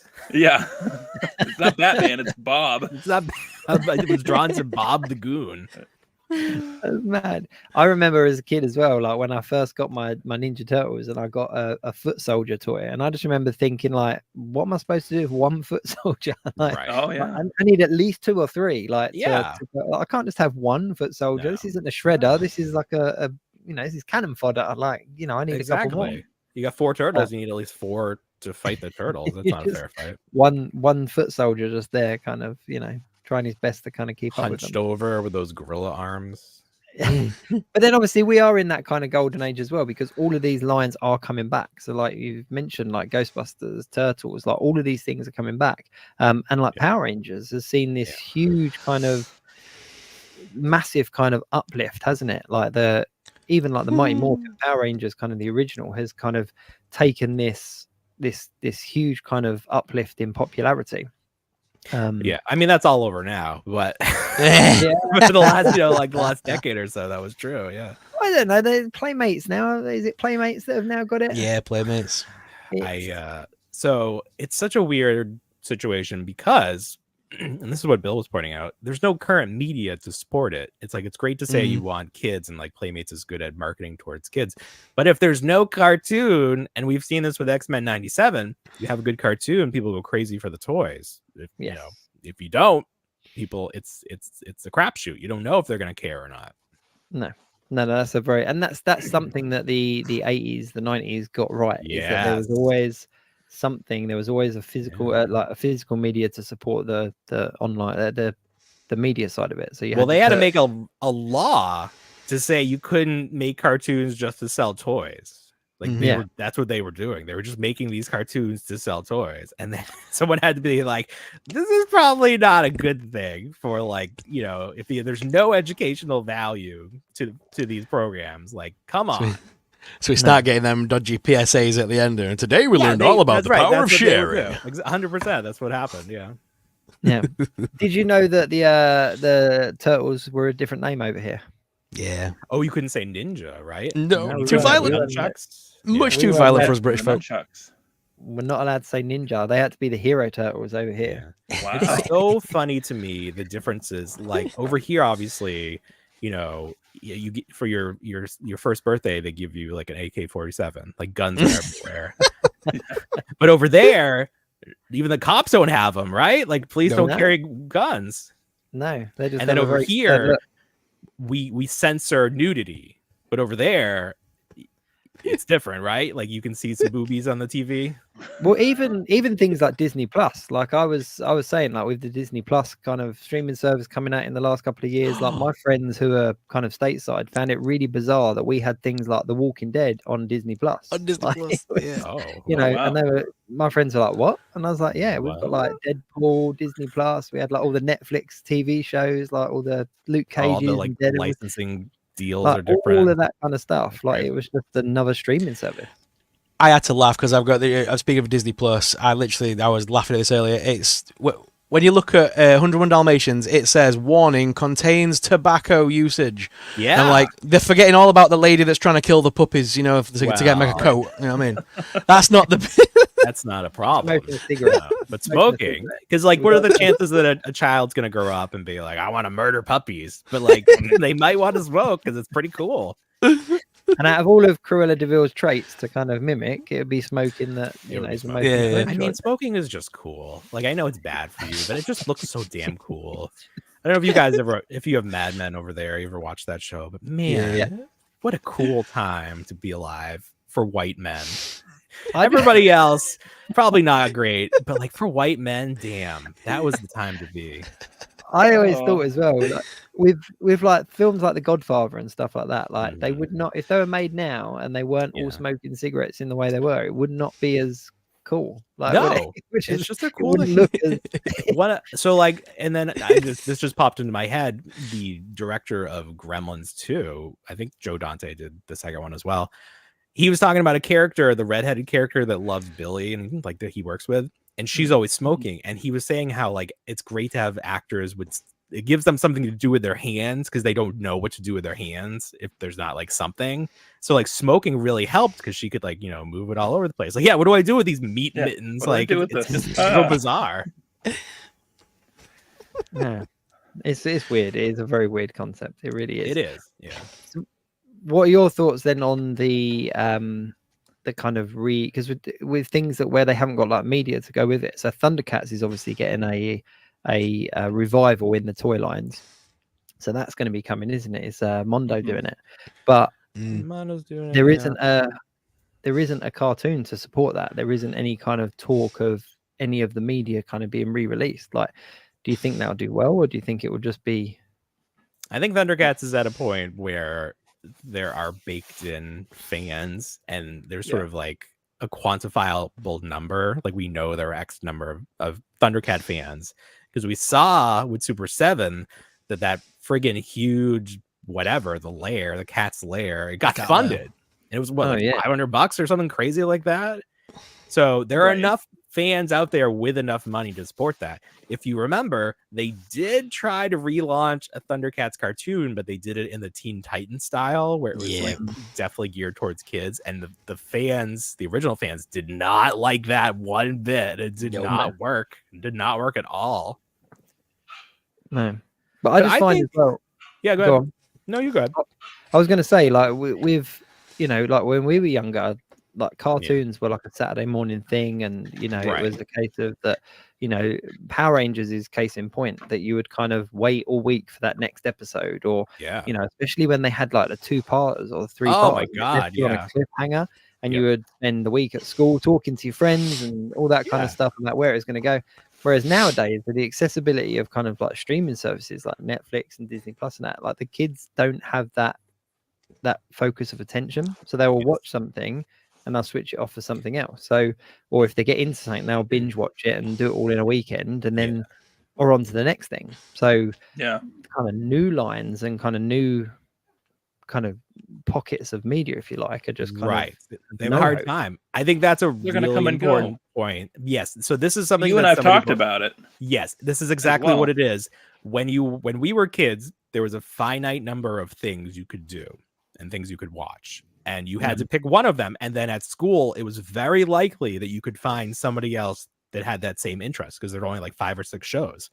Now there's almost infinite things to watch because you got podcasts, you got YouTube channel. Like YouTube is more popular with a certain demographic than traditional media. And there's just no overlapping interest in communities. so you don't grow these large fan bases. That's why you see that companies have to go back to the well again and again with Power Rangers and Turtles and Ghostbusters and G.I. Joe, like these things that are proven commodities, because nothing else has established a foothold because there's just too much competition. It's just not sticking. And even when it does, like we say, it's just over and done. It's kind of binge watched. It's done. And Because the companies aren't willing to like give them chance. We see that with Stranger Things right now, especially. You watch it, you know, it's done, one and done, and then after that, I love episodic TV. I love week to week. Yep.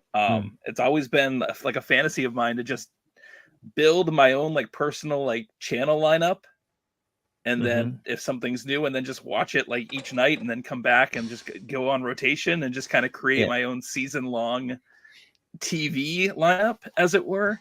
Hasn't happened yet, but it's always. That's why I think it's worked so well with like the X-Men '97 relaunch on Disney Plus, because they've not given it to us all in one go, and it's kind of tapping into that nostalgic element of having to talk about it throughout the week before that next episode's here. You could watch it on Saturday morning with your cereal if you wanted to. It's the full experience. I think they missed an absolute trick there, not dropping it on a Saturday morning. I think the fact that they did it midweek, it should have been a Saturday morning thing. Yeah, most of us would have watched it in our series. It would have been maybe next season they can try that. It would have been. So, how long have you guys been doing? How long has Reluctant Adult Podcast been going for? This is we just recorded episode 236 last night, and we do it every week. So whatever that maths out to, I guess. Was it 5 years coming up this fall? September 2019 was our September 2019. You and I met. We went and visited down. I went to Florida. We visited. You said, "Hey, would you like to try doing a podcast?" I was like, "Yeah, sure. Why the heck not? We'll see how long this lasts." Right. You know, I was committed enough to try it out. Yeah. Something new and exciting to reconnect and talk to my friend. And then the rest is history. I mean, it's just kept going. I don't think we've missed, even with children, like second children, because at the time we both had one child. But even even with our wives having second children, I don't think we missed episodes. I've gone on vacation, one episode set up with me. So. There was 1 week where it was like Christmas and New Year's, and like we're gonna have to record late, and then we're like, why? Yeah. Like, why do 2 shows when they're gonna be like 2 days apart, and it was the holiday, so like nothing. There was nothing to talk about anyway. But yeah, you know, it's in it, and then obviously there was a pandemic in the middle of that, and I think I actually think that it helped in a way because it gave us something in our lives to look forward to and some sort of normalcy. That definitely grounded my sanity at the time, because it went from having something that was normal, and then it was like the one little piece of normal that I had.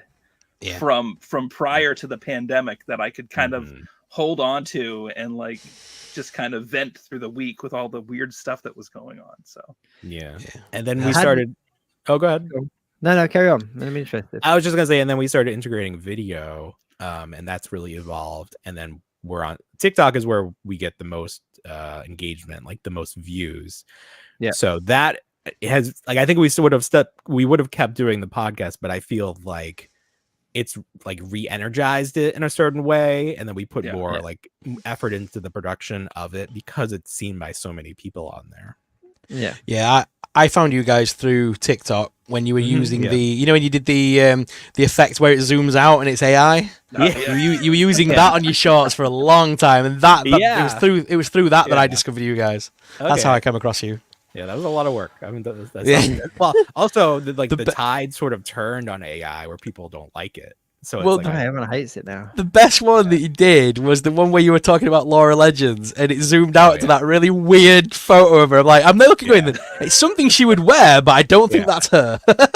So I still do use it if I need, because I want to fill the whole frame with a photo, but a lot of photos don't fill the whole frame. So I'll expand the image. So that was like when I first started doing it, I was like expanding these images of like people, because it's like cut from their waist up or something. So I was sort of like I was like, am I crossing a line here? Like making this person like it started as their photo, and I'm like not trying to make it too scandalous, but I wanted to match like what I think they would wear. Except sandals. You did have that instance with with Dan Larson, where he Oh, said, "I don't Mr. remember wearing Peavy? shorts or sandals Yeah. or whatever it Oh, was." right. Yeah. So there have been some. So it's funny because if you're just looking as an outsider, you probably wouldn't even realize it's AI. But if you're in the photo, you're like, wait a minute, I wasn't wearing that. What happened here? Like, oops, sorry. Yes, that's the thing over in the States. You guys have all the really cool, toy YouTubers. Like in England, there's like 5 of us. They were like the smallest circle of people. But in America, you have so many now, don't you? Of the So creators. many. You might say too many. There's a lot. There's a lot. Did But you we've also find lost some? If you remember, Collector's Yeah. Crush. We've lost them. All right. Collector's Crush, yeah, with the eye patch. Yeah, the Eye with the patch, eye patch, right? eye patch. Yep, a couple The other eye things patch. too. But do you guys think that how did the pandemic? You mentioned pandemic earlier. How did it affect you with kind of collecting and all that kind of stuff? Because over here, there was a real boom in collectors. Like, yes, Yes, the there value was. of thing people were selling, or people were buying because they couldn't leave their house, and they some people had more money because they weren't doing things like going on vacations. Obviously, Right, some people go out lost to their eat. jobs and they had less money, but they're the people who had disposable income were using it on collectibles. So it was a great time to sell. I definitely sold a lot of stuff. It was like very good timing in that regard. I found myself doing a lot of going onto Facebook, and a lot of like shops, like toy shops, were doing online auctions through like message feeds, and I was having a lot of fun with that, engaging with the shop owners, and finding some real cool stuff that I wouldn't have seen at like your regular antique store or flea market or yard sale, have you. And then I would find myself, not going into stores, but I got into the Star Wars custom game with, I don't know if you guys are familiar with Stan Solo Creations or Pally Toys. He's from there, and, right? Just they are, yeah. They're both UK based. Or the Next 17, he's in the Netherlands, but they're doing retro style figures. I got one right here. I got Dr. Evazan. This is Next 17 from Grant Park there, but it's just fun stuff, and it's unique. It keeps the line alive. Hasbro's not making these, so they kind of fill a little central part, a little more expensive. But again, I'm not buying. It looks like I'm buying a lot behind me, but at the same time, it's like this stuff's kind of been here, right? Yeah, and it's not unique anymore. It's not special. It used to be special, and it's not. I get that feeling where it's not special anymore. No, but if you found that at a yard sale, it would be special. It would be, yeah. Yeah, massively. That's the thing, because over here, like shops like Target and stuff, like we do have our equivalents, but you guys have a much more accessible. So if we take Marvel Legends, for example, Marvel Legends were not store. You couldn't walk into brick and mortar stores. But once Toys R Us shut down, you just couldn't walk into a brick and mortar store and find a Marvel Legends. So a lot of the collectors that collected Marvel Legends, so like pandemic time was when I was mainly collecting like Marvel Legends, or going in pre-pandemic, sorry, you had your online retailers who were able to import the whole wave, and you would just be able to get the whole wave, and then anything like a Target exclusive or stuff, they'd be able to import that as well.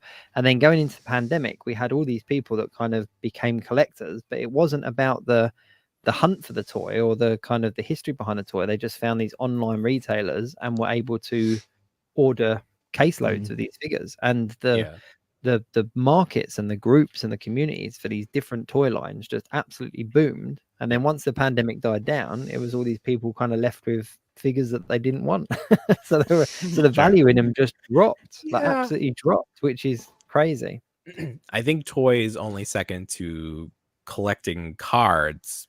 Cards had the best pandemic ever. Like if you look at the value of cards, how it skyrocketed, and like even so, like I'm big into wrestling. I listen to a wrestling podcast, and they talk about collector cards, and like wrestling cards really never were on the same level as like sports cards, like baseball cards and football cards and basketball. But during the pandemic, there were cards, like they were looking for rookie cards of The Rock and Roman Reigns. And it was funny because The Rock's rookie card was actually like from a board game or something. It wasn't even like from a pack. Like, just had like a board game that also included cards.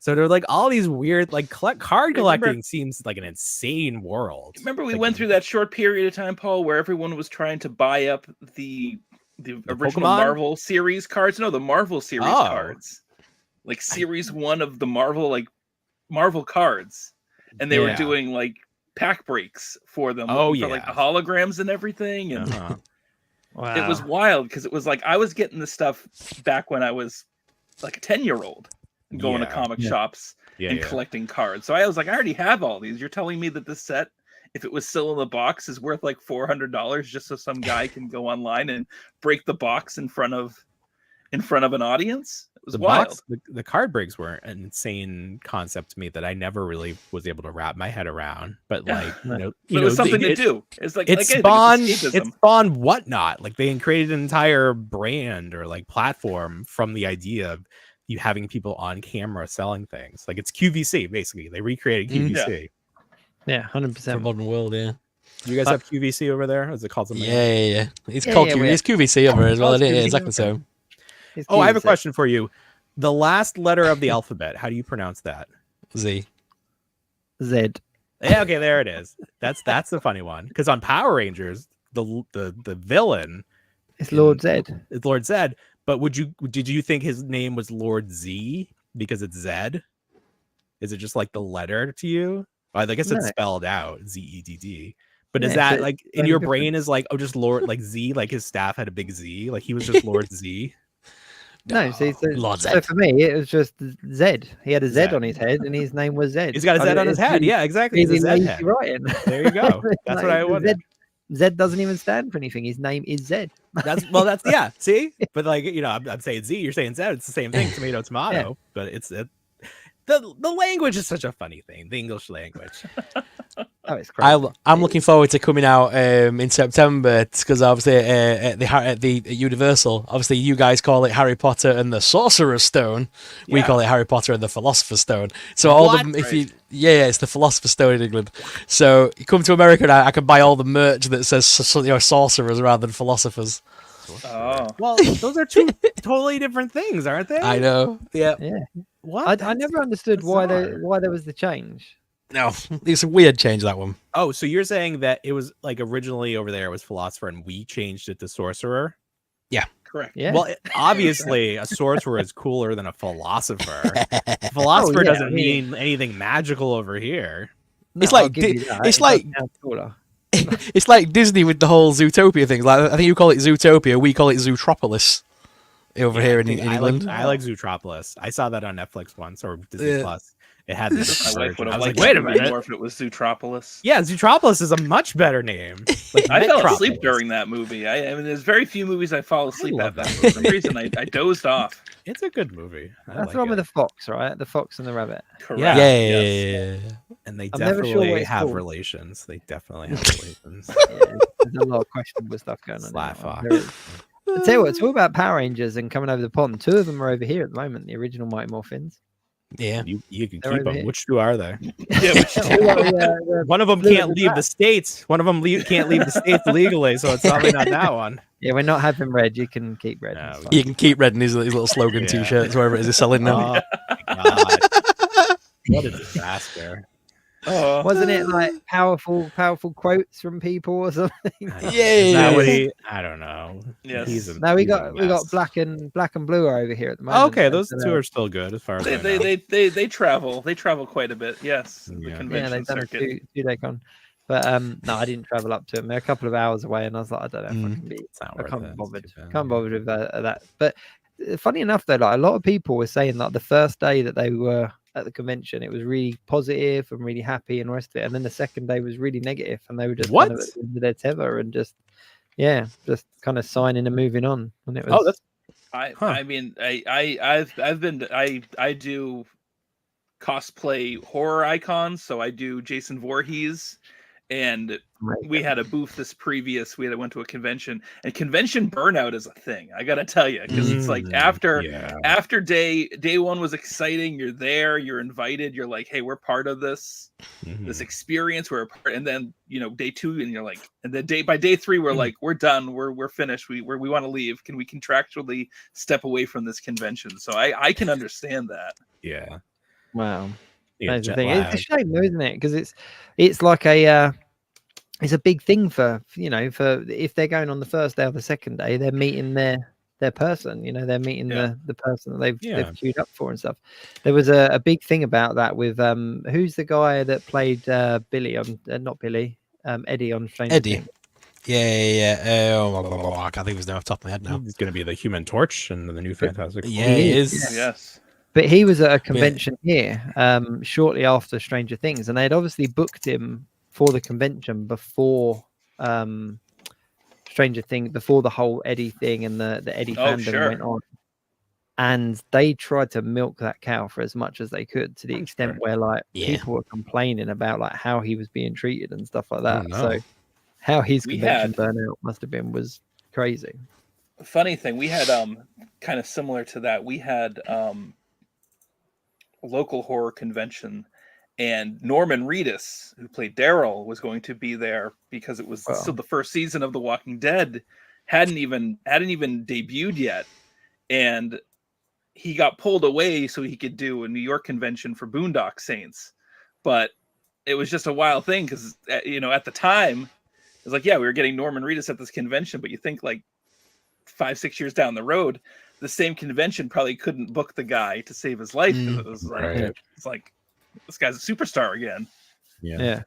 It's funny how that you're big into your horror conventions. Conventions over here are a funny thing because they, again, in the last 10 years, maybe they take place in people's trunks. Maybe they're still in the boot. Yeah, but they're still not on the level of what you guys have. Nowhere near the level of what the show that you guys put on in America. But ours are just glorified toy fairs, really, more than anything. Oh man, I love that. But I mean, I mean, ones. But again, when we say big, they're not San Diego Comic Con big. No, but what nothing is that's the biggest in the world. No, nothing. Yeah. I mean, I'd love to be a flyer on the wall right now in Liverpool, because in Liverpool right now, there's all the Power Rangers Power Ranger actors are there. They've got it's the randomest people like Katie Seagal's down there. Nice. You got Billy Worth from Lost Boys is currently in Liverpool. Jim Cummings, the voice actor. Just the randomest group of people ever at a convention, and they're all currently and Jason Mewes and Kevin Smith as well. Because I was going to travel down just to meet them two, to be honest. But them two are down as well. Man. Who's the most famous person to come out of England ever? To come out of England? Who's the most famous English person? Because this is interesting. So I want your answer, then I'm going to ask Bill the same question. See, have your answer ready and say it on. Can you say it on 3? Do you have it in your head? Okay. Yeah, go on. Okay, on 3, I'm going to say the most. Yeah, you too, Bill. Most famous person. Too? Think of it quick. Okay. You know it. On 3. Here we go. 1, 2, 3. Anthony Hopkins. All right, I didn't hear anything. Who's Jacob? Would you say? James Bond. James Bond. Okay, so you went fictional. Sorrell. Yeah. I said Anthony Hopkins. We were about actors, weren't we? So I said Anthony Hopkins. Yeah, that's a good one. Bill, who'd you say? I said Paul McCartney. Paul McCartney. That's probably a good one too. Yeah. I think you mean characters. Sorry. No, well, I didn't mean actor, but I could see. I could see. Queen person. There you go. Yeah, the Queen's probably a good one. I would probably go Harry Potter at this point. Yeah, but that's a fictional character. Well, that's right. So I think fictional would have been fine. Yeah. But okay, that's good. It would have been funny if you guys picked someone we didn't even know. It's really different over there. Wow. No, see, the only reason I say James Bond is just because of the longevity. Everyone, you mentioned James Bond, everyone knows what you're talking about. it's, I played GoldenEye on N64 through the emulator. Do you guys have that yet? The Delta emulator? I've heard about it, but I think I might have even heard about it from your show. But yeah, we were talking about it yet. Or is this the phone one or something? The emulator app?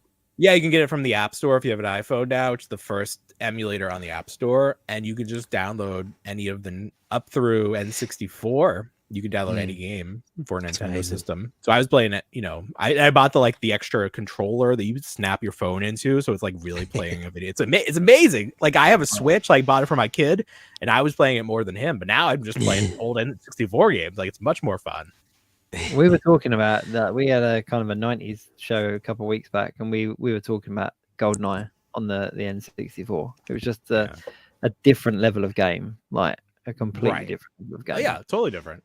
impossible to play on an emulator because the Yeah, I bet. controls are all different. Like nothing. I mean, I guess you could buy the actual N64 controller, but like it's so bizarre with the joystick in the middle. Like I could never get my head around how to use it.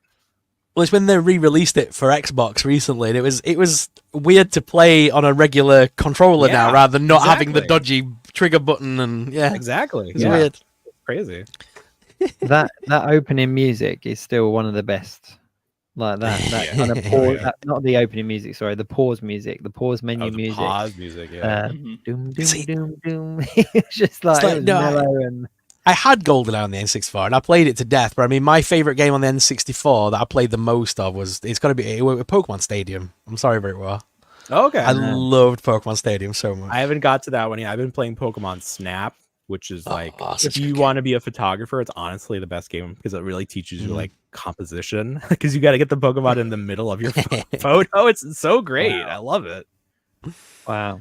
No, N64, like my son's big into gaming, and I just say to him, I'm like, listen, if we want to do gaming properly, let's get GoldenEye on the N64, and if you can beat me, then I'll stand down. I'll stand back. But until you can, you do not know true gaming until you've hidden in the vent above the toilet. Yeah, that's right. Somebody to go. No, like that wouldn't last a minute in the asylum where I was born. No. Well, gents, I have to get on going because over here in America it is bedtime for the children. So I've really enjoyed this. I'd love to come back. I'd love to have you guys on our show and do a thing. 100%. But this was really fun to get on here and chat and learn some more about your culture. I'm very interested. 100%. 100%. Yeah, no worries, man. Thanks for coming on. Thank you, guys. But no, guys, give us a shout. We'll definitely do this again. Thank you so much for joining us. And you can find us on the Reluctant Adult Podcast, wherever podcasts are served. Perfect. We'll put some links in the description of videos. Thank you. All right, everybody. Have a good one. You too. Speak to you a bit. Bye. Take care, guys. Bye, everyone. Bye, Bill. There we go. That was cool. That was cool to have him on. It'd be funny if they realize that, like, remember 11, like, it's bedtime for the kids. Or it's like it's 11:30 over here. My kid's been in bed for hours. Well, in all fairness, before we did come on, I did say to him, we'll go on for an hour or whatever. So it's all good. Andy hates very quickly in the comments. They're so the American versions of Sorrell and Jacob. This is mint. Thank you very much, guys, for sticking around. And obviously we've gone a little bit later tonight. We've not got to the comments as much because obviously we were talking to our guests. But yeah, sorry, you happy to call it a night there? Yeah, that was perfect. Ladies and gentlemen, boys and girls, everyone in between, thank you so much for watching tonight and sticking with us. Of course, do check us out next week where we have One Good Scare joining us for our halfway to Halloween show. Look forward to that. Be really good. Yeah, really good. But that was our 150th episode. That was cool. I enjoyed that. That was really cool. 2 hours. We've been online for 2 hours. How insane is that? I know, that is mental. That really is mental. But I mean, next week we're going to be joined by Triple G and James T. Don't leave me hanging like that, James T. James T. Keegan. There we go, James T. Keegan. And from One Good Scare, the two good lads, they're obviously part of Triple G's podcasting stuff. And I'm looking forward to having them both on and talking horror. James knows his stuff about horror as well. He's like Ryan. He's a walking encyclopedia. So yeah, that should be a fun show. And we did have some drops from NECA because I mean, at the moment it is halfway to halfway to Halloween month, and NECA are dropping stuff left, right, and center each Friday. I mean, they released that Chucky this week, which looked awesome. But we'll get onto that next week when we've got them guys with us. We'll talk all things movies, Halloween, and horror. Definitely, 100%. Don't forget, for anyone that does want to get one, the LFG shirt, the link is in the comments of the video. Because I've had a couple of messages, people asking where I got it from. So it's there. Thank you very much for watching, sticking around, guys. We do appreciate you. This has been 150th episode. And we have no plans to go anywhere. So here's to 150 more. Thank you very much. I'm Jacob's Toys. That's SuperSorrell. Till next week. Keep it geek.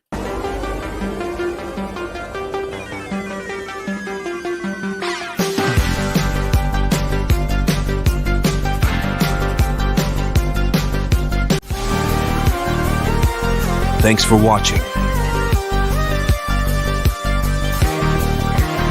Please like, share, and of course subscribe. Tune in next week for another live show. Until then, keep it geek. www.geekweekinreview.co.uk